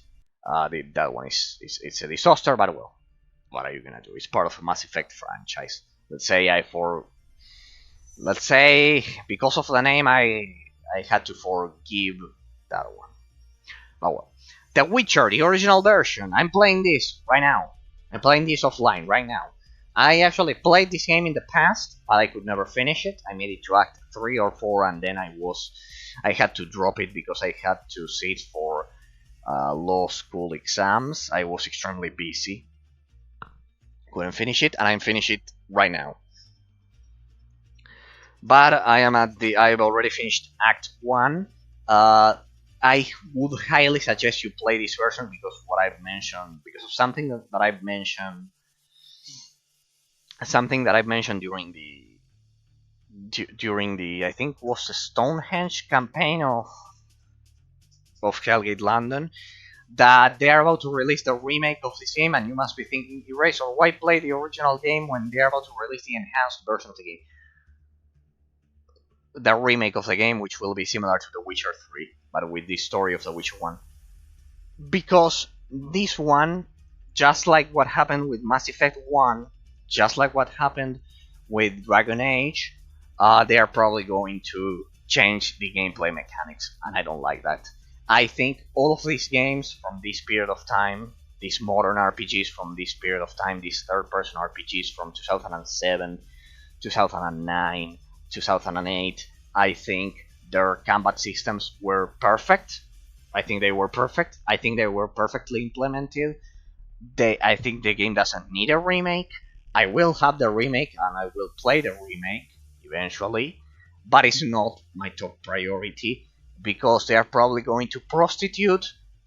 I'm telling you this like a warning, but like it's bound to happen. It will happen. Trust me.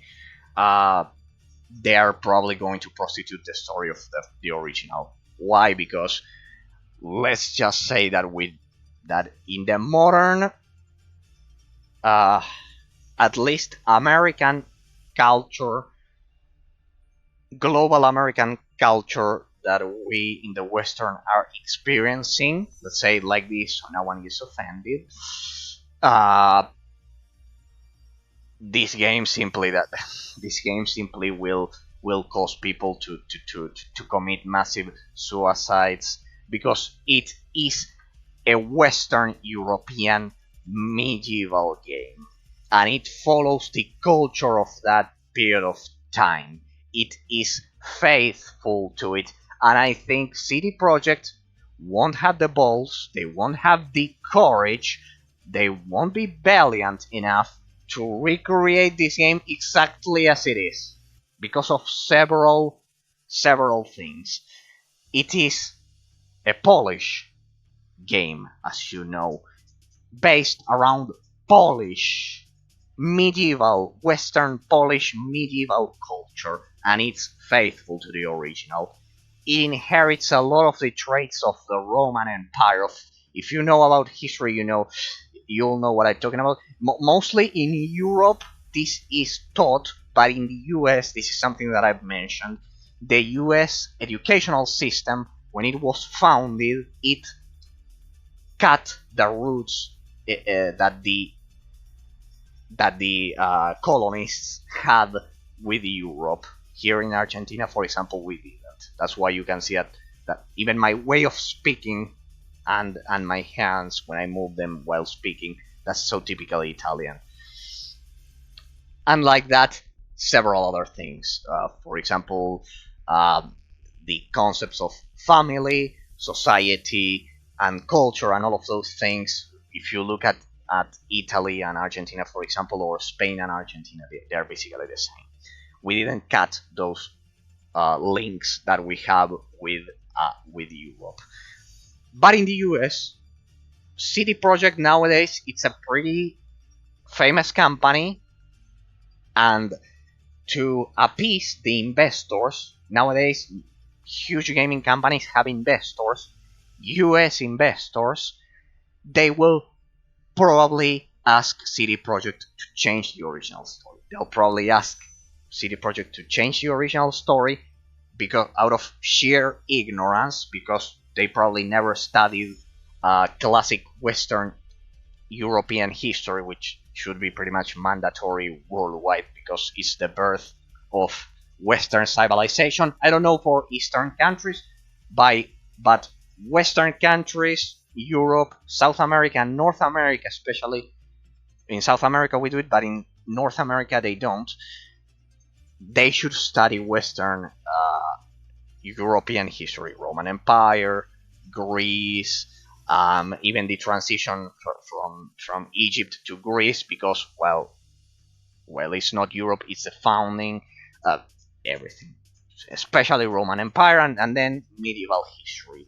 And this game, it's like at the heart of it, at the heart of Polish medieval history. and it is faithful to the original. And I think, and that's why I would suggest. I know it was a pretty long explanation, but it's extremely in depth. Why I would suggest that you should play the original, ladies and gentlemen. You should play the original because you'll have the original experience, the one that the original developers intended. You have the enhanced version that works on all modern hardwares. Besides, it's pretty amazing. And the combat system, while it's different, Google images or videos before getting it, because it can be a bit polarizing. But at least I, personally, the combat system in this game, it's amazing. It's different than any other game. It's different when compared to any other game. It's unique and it's amazing. It forces you to strategically think, especially on hard difficulty, and it's amazing. It's a huge game. This game from 2007 is bigger than a lot of modern RPG worlds. It's insanely big. It's incredible. And I think and while I will get the Witcher remake, because it will be like The Witcher 3 with modern graphics, like it will be like playing The Witcher 1 with modern graphics, I will keep this version. I'll keep it because of the combat system, because the combat system is unique.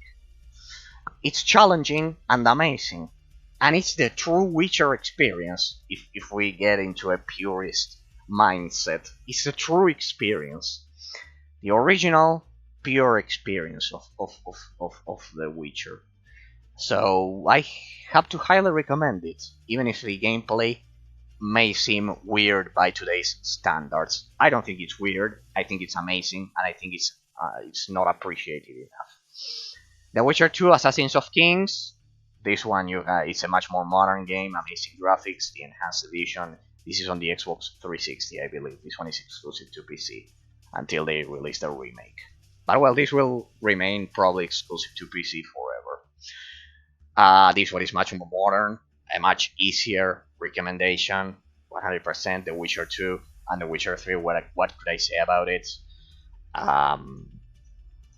I first want to play The Witcher 1, 2 before playing this one. I haven't played the trilogy because the fame it gained recently it's much more modern. But I see people playing The Witcher 3 instead of The Witcher 1 first.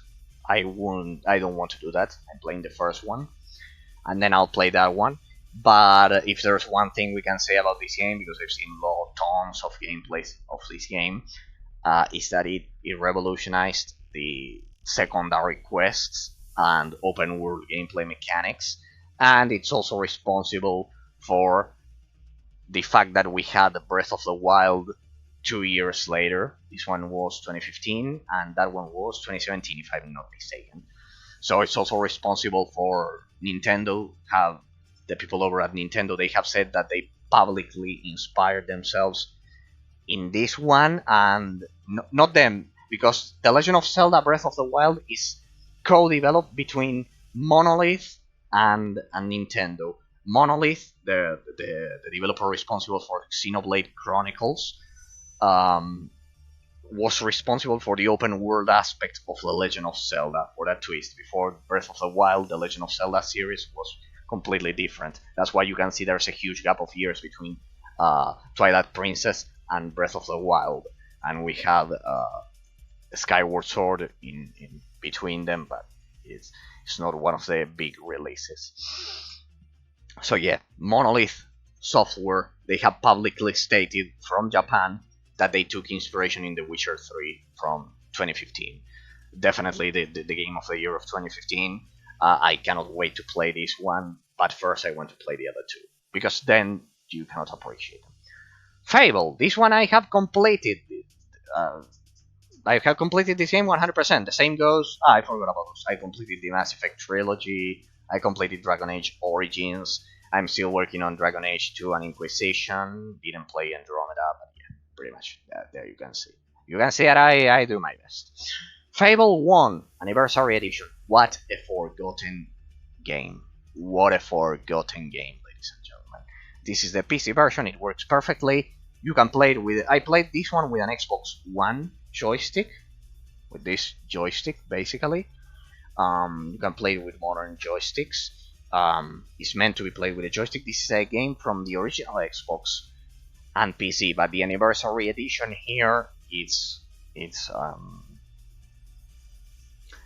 a modern re-release, relatively modern re-release. This game is a 10 out of 10.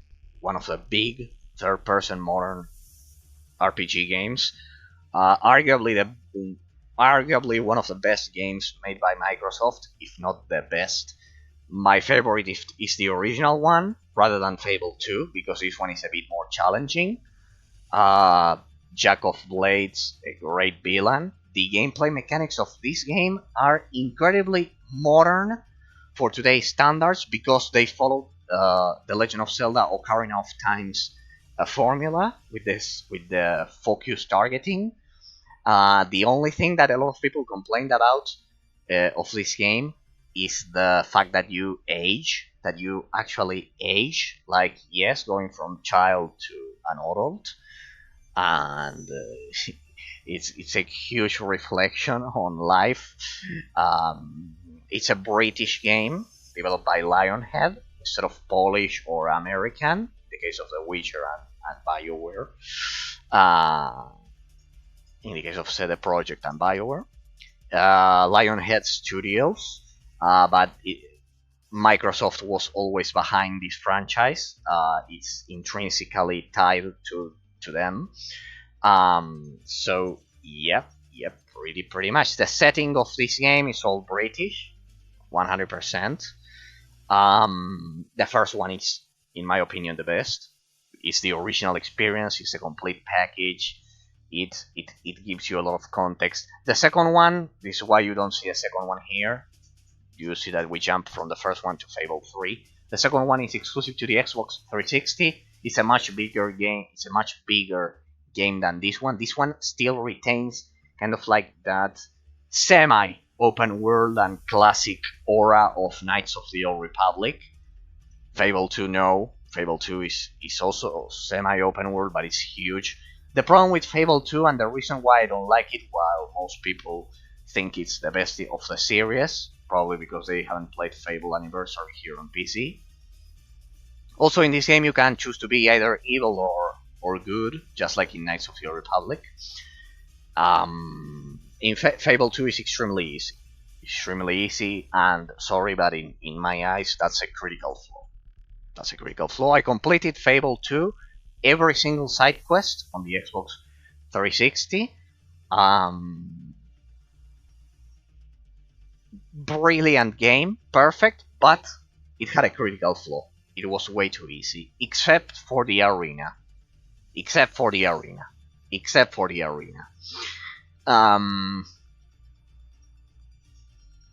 Fable 2, amazing, but for me it's a critical flaw.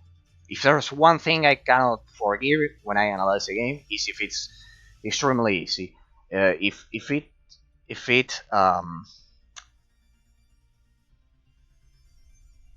When the game is telling you all the time that you are an idiot, basically. It's as blunt as that. And Fable 2 is one of those games. There's no final boss.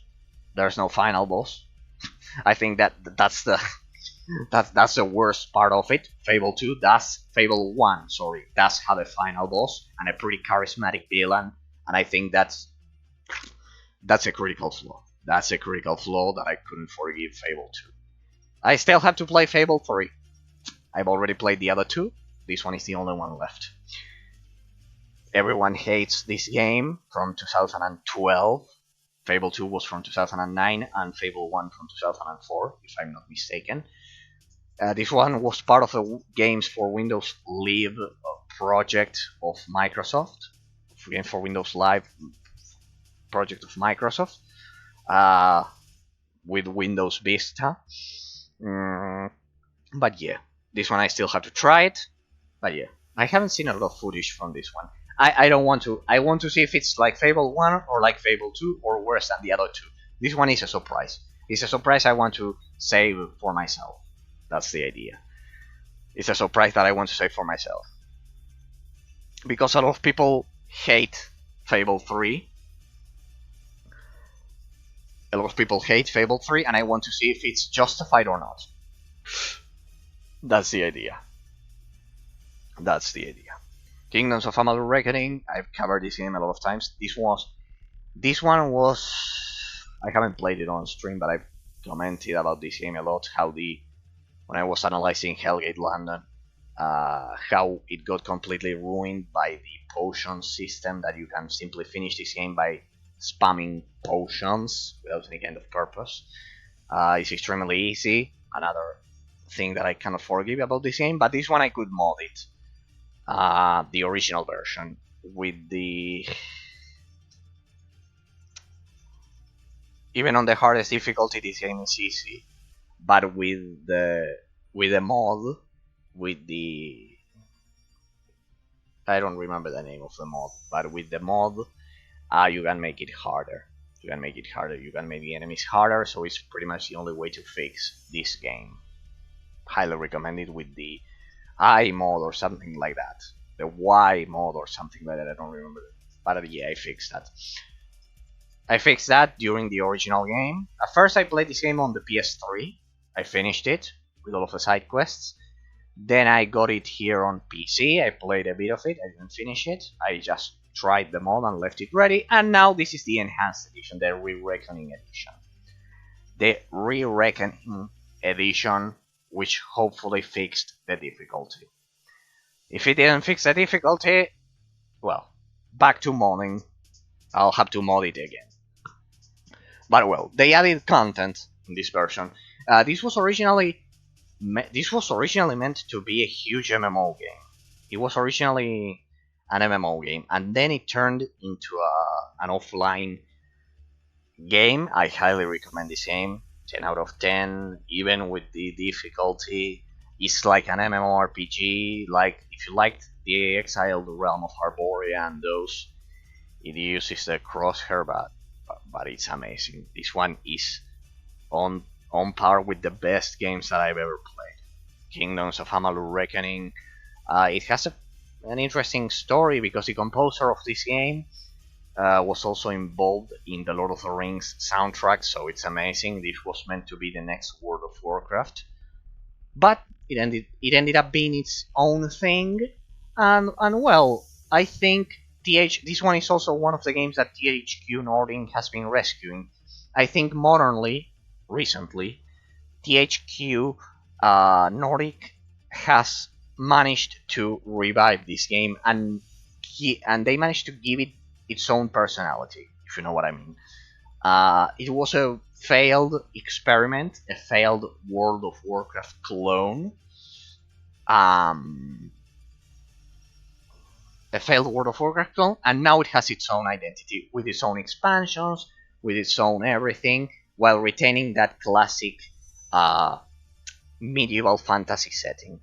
From 2012, originally, the Re-Reckoning edition. I don't know if they fixed the potion spamming problem that makes the game extremely easy, but if they did, if they fixed that one mistake, this would easily be the Re-Reckoning edition, one of the best games of all time. Well, without any kind of discussion, because it's like the natural evolution of World of Warcraft, and the natural evolution of most MMORPG games that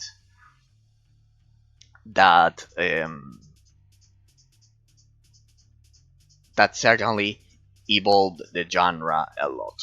It's an amazing game, highly recommended. Even if it's easy, even if it has that critical flaw. See, for example, the game with a critical flaw that is amazing.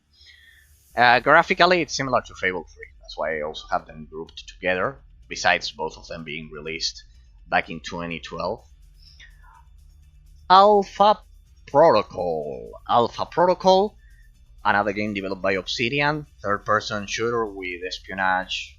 As you can see, the true espionage RPG. I don't know if you can manage to read it. Haven't played it, heard good things about it. Amazing game. Dragon's Dogma by Capcom. The sequel of this game may be released in a couple of years because it was announced. This game is also probably one of the sleeper games, one of the best games of all time, without any kind of doubt about it. The story of this game is amazing, better than anything, any Dark Souls, better than anything. This game completely destroys Dark Souls in terms of gameplay mechanics and everything. The classes, they are all unique. It's an amazing game. It's meant to be played single player. The expansion, the Dark Horizon expansion with the final gauntlet is brutally hard. The final bosses are brutally hard. This is like Monster Hunter, but a Western version of it, without all of the grinding and with all of the flaws that Monster Hunter has, which I don't like. I don't like Monster Hunter. I tried playing it after playing this, and I said, well, it has to be something similar. It's also made by Capcom and everything. It has to be somehow similar. No, ladies and gentlemen, no. Dragon's Dogma is truly unique. It addresses all of the flaws. This game single-handedly addressed all of the flaws of 20 years of the Monster Hunter franchise and made it the perfect game. It's extremely Western. It's a game developed by a Japanese company that is extremely Western. You'll feel right at home. If you like MMORPG games, it's absolutely amazing. It's this one, Kingdoms of Amalur, and the other ones that I've mentioned, they are must play. Ion as an MMORPG, the first Fable, Kingdoms of Amalur, the first Mass Effect, the first Dragon Age, the first The Witcher, and this one, Dragon's Dogma, they must be played. Remember to get the Dark Horizon expansion. Remember. Well, look at where we are now. Hanabi Soft, the developers of Hellgate London. I've already told the story that first they released Fate, part of the development team of Fate, of Fate 1 and 2, Wild Tangent, combined with David Brevik, the creator of Diablo, combined with I don't remember the names, the two brothers from Blizzard, the other two brothers from Blizzard. I don't remember their names. Sorry, so many data. I remember all of them combined, and under the banner of Hanabi Soft, they developed Mythos, another game that we're going to explore. An MMORPG.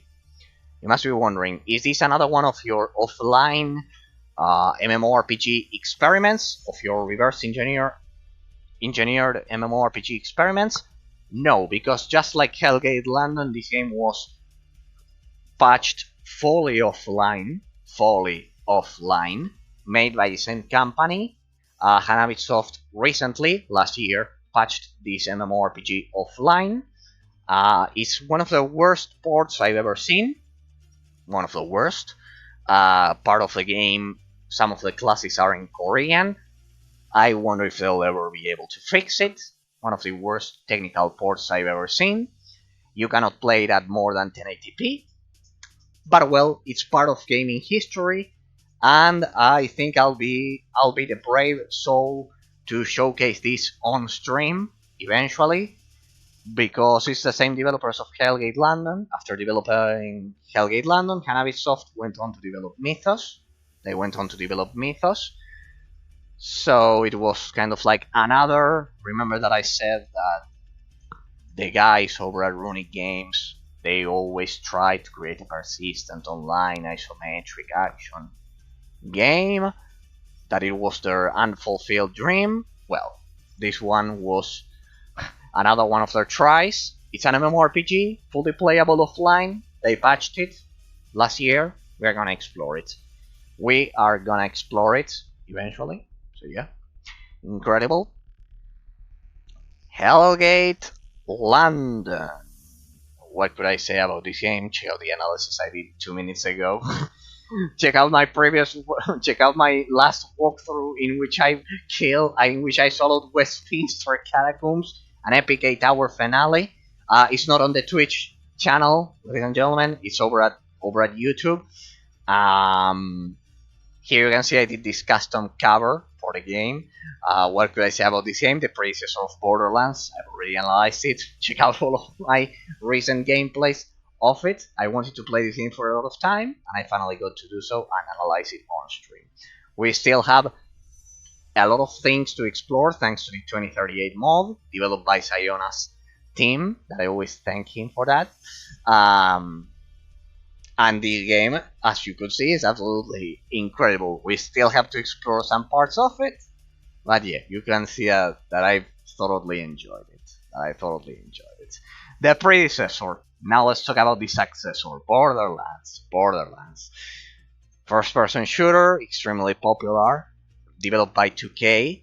They probably stole the idea from Hellgate London some years later, because Hellgate London was originally released back in 2007, and this one is 2009, the original version. This is the enhanced Game of the Year version. I recently could kill Cromarax the Invincible after a lot of time.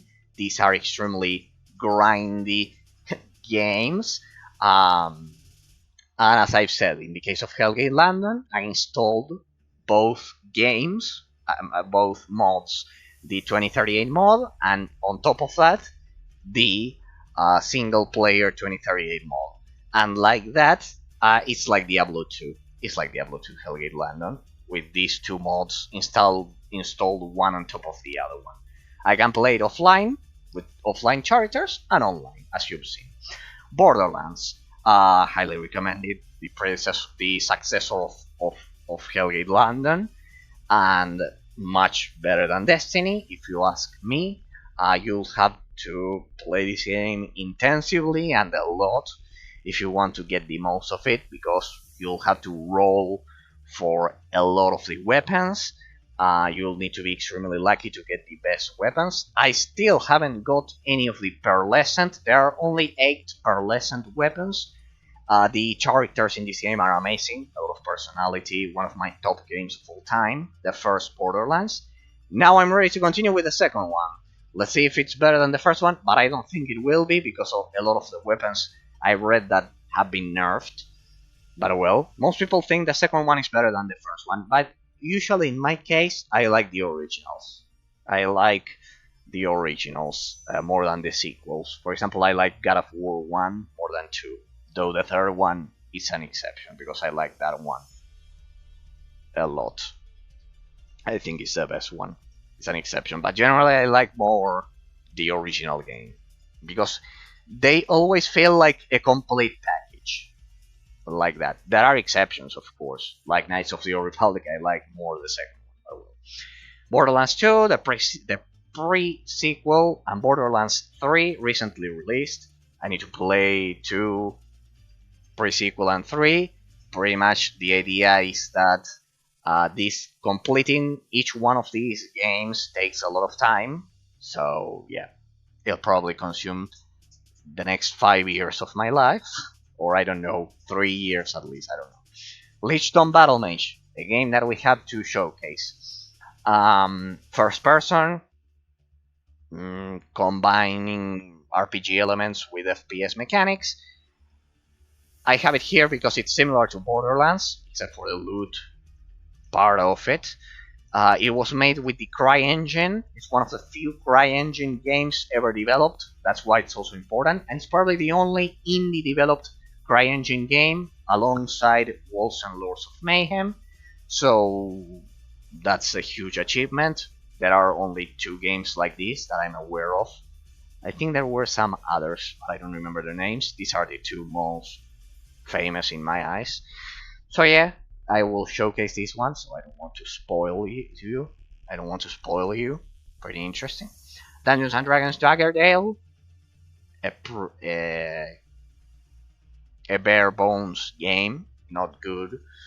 I mean, not incredible, but it's good. It's good. I won't say it's a bad game. I wouldn't say it's a bad game. It has a Dungeons and Dragons franchise, the official Dungeons and Dragons franchise on it. So there you'll have a great excuse to play it if you're a fan of the Dungeons and Dragons universe. This one I haven't played it, but according to what I've seen, it's similar to World of Warcraft, except for the MMO mechanics. But yeah, it uses a crosshair, so it's also similar to Skyrim. Bound by Flame. This one, alongside the Technomancer, both of them, Bound by Flame and the Technomancer, were developed by Spiders, which in turn is a subsidiary of Focus Home Interactive. I think the developer is Spiders and the publisher is Focus Home Interactive, also responsible for the Sherlock Holmes games, which are pretty unique and amazing. I love the Sherlock Holmes games. I love the Sherlock Holmes novels. So yeah, and also the series from Netflix, pretty good. But yeah, Focus Home Interactive, and Focus Home Interactive is a French developer responsible also for Battlefleet, Gothic Armada of the Warhammer universe. They get the license of the Warhammer universe a lot, and they do a lot of incredible games. Other one that you won't see here is Act of Aggression, which is pretty much similar to Wargame Red Dragon, and basically they expand upon the Command and Conquer formula. But yeah, just so you know, Focus Home Interactive, a French developer, they have a lot of talent. They have a lot of talent, and I like their games. I think they are extremely underrated. There's another one called Ethereum, just like the cryptocurrency. In fact, it was released the same year the cryptocurrency was released. I don't know if it was on purpose or what. It's a normal game, and it's a pretty good RTS game. I like it. It's extremely bare bones, kind of like it didn't have a huge budget. It's short, but the mechanics weren't bad. It's interesting, especially for short bursts of gameplay. That's the idea. And well, just you know, Focus Home Interactive, a pretty talented French developer. They develop AA games, just like THQ, and it's one of my favorite companies, of my favorite companies, and I favor them in terms of when I had to choose which are my favorite companies. I would say that one is also a great example, especially with Battlefleet Gothic Armada. Remnant from the Ashes, you'll see that these are extremely modern games from now on, but well, just you know, they develop Bound by Flame and the Technomancer. They are RPGs. You can explore them. Remnant from the Ashes. This from now on, you'll see that these are more indie games. But when I say indie games, it's just that they are not made by AAA companies, because these games are huge and they have a gorgeous graphics and amazing worlds. They are immense. The sequel of this one is being not from this one, from Gridfall. The sequel of this one, I think it's being developed and it will be released soon. So these are all made by crowdfunded indie games. Those things, these are not indie games. They are developed by indie studios, but they have AAA quality. I know it's weird, but it's like that. Remnant from the Ashes, Gridfall. Well, the Outer Worlds, no, it's made by Obsidian. If I remember correctly, it's amazing. It's another first person. In the case of first person MMORPG, but it's not MMO. FPS RPG. People usually think this one is like Bioshock, but in terms of the looting system and everything, this is like Borderlands. Sorry, my experience, this is like Borderlands. I don't like Bioshock, but I like Borderlands, and the Outer Worlds is similar to Borderlands in terms of the looting system more than anything.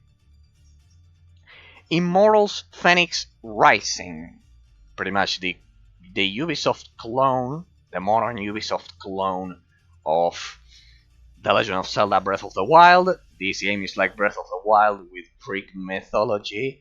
Um, Breath of the Wild is also one of the top games that I have to play, top priority games that I have to play. I played all Legend of Zelda games, all 3D Legend of Zelda games so far, all of them, just to be ready to play Breath of the Wild. I finally finished, so I'll play Breath of the Wild finally. The first one, and now they're about to release a second one. See how many pending devs I have. Oh well, that's the thing when there are so many games and when you document and preserve all of them. Immortals Phoenix Rising. Then we have Cyberpunk 2077, 2077, and Cyberpunk 2077. It's insane. I defend this game, though it was broken at launch. But well, it's from CD Projekt, so technically it's a Polish game.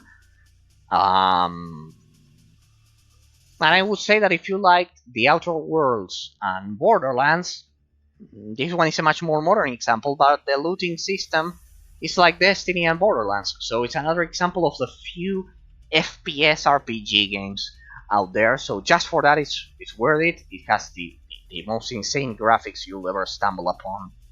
It's a PC. It's eminently a PC game. So the game is amazing. Yeah, it was broken at launch, but well, the game is amazing. It's huge. Night City is absolutely huge. I haven't finished it, of course. It's huge, and yeah, the game is amazing. So I disagree with most of the people who say the game is a disaster. No, it had to be patched at launch. It happens with a lot of modern releases. It shouldn't happen.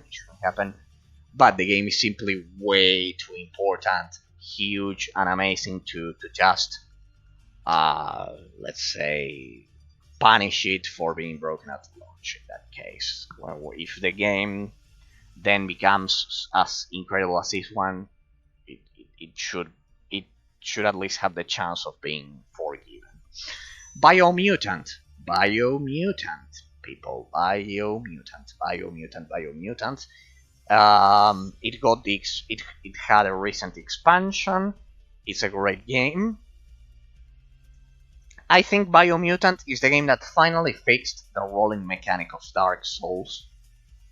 It finally fixed it because it consumes. You know that I hate the stamina bars of Dark Souls. I think it makes the gameplay unnecessarily slow. It makes the gameplay unnecessarily slow, which I don't like. And Biomutant fixed it because it has floating damage numbers, precisely. It has fast-paced gameplay. It has a stamina bar, but the stamina bar doesn't consume. It's not consumed by performing normal attacks. It's consumed by rolling, which is an acceptable variation of the Dark Souls formula. So, and you can also use ranged weapons, and those don't consume it. The normal melee attacks won't consume your stamina bar. So yes, I would say Biomutant is better than Dark Souls. Please try not to kill me for that. Please try not to publicly stone me for that. But I think Biomutant is completely superior to the Dark Souls formula because it fixed the stamina bar management. Just for that, I think it's a huge improvement. But well, probably anyone watching this as a YouTube bot will think that I'm a psychopath, or that probably I don't know what I'm talking about, when in fact I've analyzed the stamina bar mechanic for a lot of years, and trust me, the implementation Biomutant did is much faster and smoother than Dark Souls. Besides, Dark Souls didn't even create the focus targeting system, which was created by The Legend of Zelda: Ocarina of Time, so you could hardly argue that Dark Souls created the set targeting. So, Dungeons and Dragons Dark Alliance. This is the spiritual success. As you can see, I don't like the formula that Dark Souls created because I don't like it, because I couldn't beat it. No, is not the case, is because it made most modern RPGs way too slow for my taste. I like them to be fast, that you have to think in a matter of seconds without waiting for a stamina bar to refill. I simply don't like the gameplay system from its very creation. I think it makes it unnecessarily slow. And the proof and the argument I always use is that Sekiro, I think Sekiro is one of the greatest games of all time. It was developed by the same team, but it disposed of the damn stamina bar system, and it's actually harder. Sekiro is widely recognized as actually harder than Dark Souls. It eliminated the stamina bar, it did everything correctly. Sekiro perfect, Dark Souls no. Dungeons and Dragons Dark Alliance. See how interesting my analysis are. They're probably the craziest ones you'll see in the internet. On the internet, sorry. Dungeons and Dragons Dark Alliance, ladies and gentlemen. This is the spiritual successor of Baldur's Gate Dark Alliance, precisely. Released 20 years after the originals, with the Dungeons and Dragons license rather than Baldur's Gate, and we're close to the end. This, I think, is the last game. No, there's one more, I think. Dungeons and Dragons Dark Alliance. If you liked Destiny, if you liked Guardians of the Galaxy, if you liked a lot of third-person looting games like those, if you don't like the first-person aspect of Borderlands, I love it, but some people don't. This one is for you. This one is for you. It's not as polished and long as the other ones. It's not as polished and long as the other ones, but if you like the MMO system, kind of like facing huge bosses like that, and role mechanics, especially if you like that, you can solo it. The game is playable solo, so you'll be able to play. It's completely playable solo, but you can choose a role and you can choose how to implement what kind of role you want to play with, just like Borderlands and Hellgate Live. This game was originally called. This game was called by a lot of people Earthquake Simulator because originally it was about to have a nasty camera shake that they fortunately made optional. I have it turned on, that's because of the laughs, but it was called the Earthquake Simulator because when you procced your abilities, it would, or the enemies would, with those huge bosses, all of your screen would tremble a lot. So yeah, pretty much. And the last one, Howard's Legacy, who I'm personally also a fan of J.K. Rowling's universe. So Howard's Legacy was a no-brainer. The game is amazing. It's a dream come true for a lot of Harry Potter fans. They got everything right with this game, from the gameplay mechanics to the aesthetics, from the setting. It's the most modern RPG I have. You can see it's the last one. And yeah, basically, I read all of the books. I like it. That's why I also like Evenka's Rise of the Mage. You can have the original, this a sneak peek. You can fix the original games developed by Electronic Arts. Pretty amazing third-person platformers. That's why they're there instead of here. But yes, this is an RPG, fully fledged RPG. You create your own mage and experience Hogwarts like never before. I like how faithful to the movies, to the books, the spells are, and everything. And while all of these modern games are relatively easier than the first ones that I've showcased and the Isometric Action RPG genre and everything, it still has a bit of challenge for modern players. So yeah, pretty much, if you like the Hogwarts universe, the universe of the wizarding world, which is basically the world of Harry Potter and Joanne K. Rowling, and you read the books. It's basically a no-brainer. The game is amazing. The critics of this game are political, which I find disgusting. Publicly stoning a game uh, because of that, rather than the gameplay mechanics. It's not objective. It, it's being unfair, straight up. Um, so yes, if you see that the negative reviews of the game will be because of political positions rather than the technical aspect of it. Something similar to what happened with Larian Studios with Divinity Original Sin and Pathfinder. It's pretty much same story. I don't know, different enemy, but yeah, pretty much this game has been publicly stoned because of political reasons, and that's unfair. The gameplay mechanics, I I analyze the gameplay mechanics. I try to be an objective reviewer, and being an objective reviewer, the gameplay mechanics are on point. I am particularly surprised by how smooth the animations when you attack are.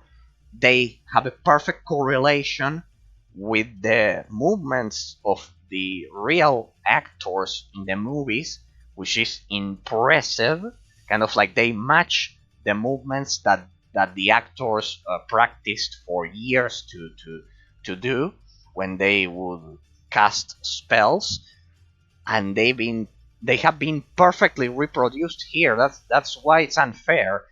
It has floating damage numbers. It has a solid gameplay system. It has a severe memory leak. That's true in terms of the technical aspect of it. But if you read the books, watch the movies, or like casting spells in general, this game is for you. This game is for you. This game is for you. It fixed everything that was wrong with previous attempts to recreate the franchise in a video game. It fixed everything, and yep, pretty much it's the perfect wizarding world game. So yes, if you want to ignore this game because you don't like this because of political reasons, well, that's your loss. The game is perfect, technically speaking, objectively speaking, which is what I do here. So yeah, pretty much the game is incredible. It fixed 20 years of broken third-person platforming mechanics that weren't fully developed, though the original games were good, but this one is on a whole other scale. And it's the dream of a lot of fans come true. So, incredible game. And that was the last one, ladies and gentlemen.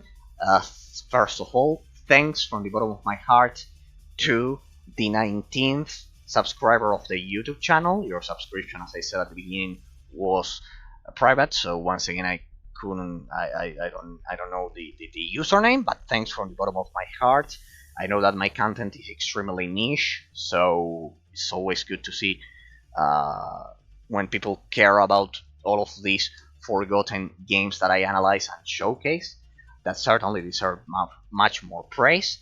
So perfect. We've already covered classic RPG, isometric action RPG, MMORPG, and modern RPG games. The first row that you see there. The next one will be real-time strategy, but I think it will. I think it won't take as much as this one because there have been less changes if I compare it to last year's. But well, ladies and gentlemen, we'll do this. This is the schedule that we're gonna follow. We still have to do the offline MOBA showcase. Finally, debunking the myth that MOBAs cannot be played offline when there are a lot of them that can be. We'll finally debunk that myth. We still have to do that showcase for later this year. We need to finish London 2038. We need to finish it. We still have content to explore, just not Abyss Chronicles. We'll continue exploring that. So we have a lot of things to do. And we need to, and then I will cover the RTS role, the FPS, third-person shooter, racing, and then platforming, and tower defense, and the rest, and a lot of other genres that I need to cover. So we'll slowly cover them. So we have the showcase that I should have done on January. We'll continue with London 2038, because the game certainly deserves much more praise and recognition, and it's absolutely sad that the predecessor of Borderlands has been so forgotten. And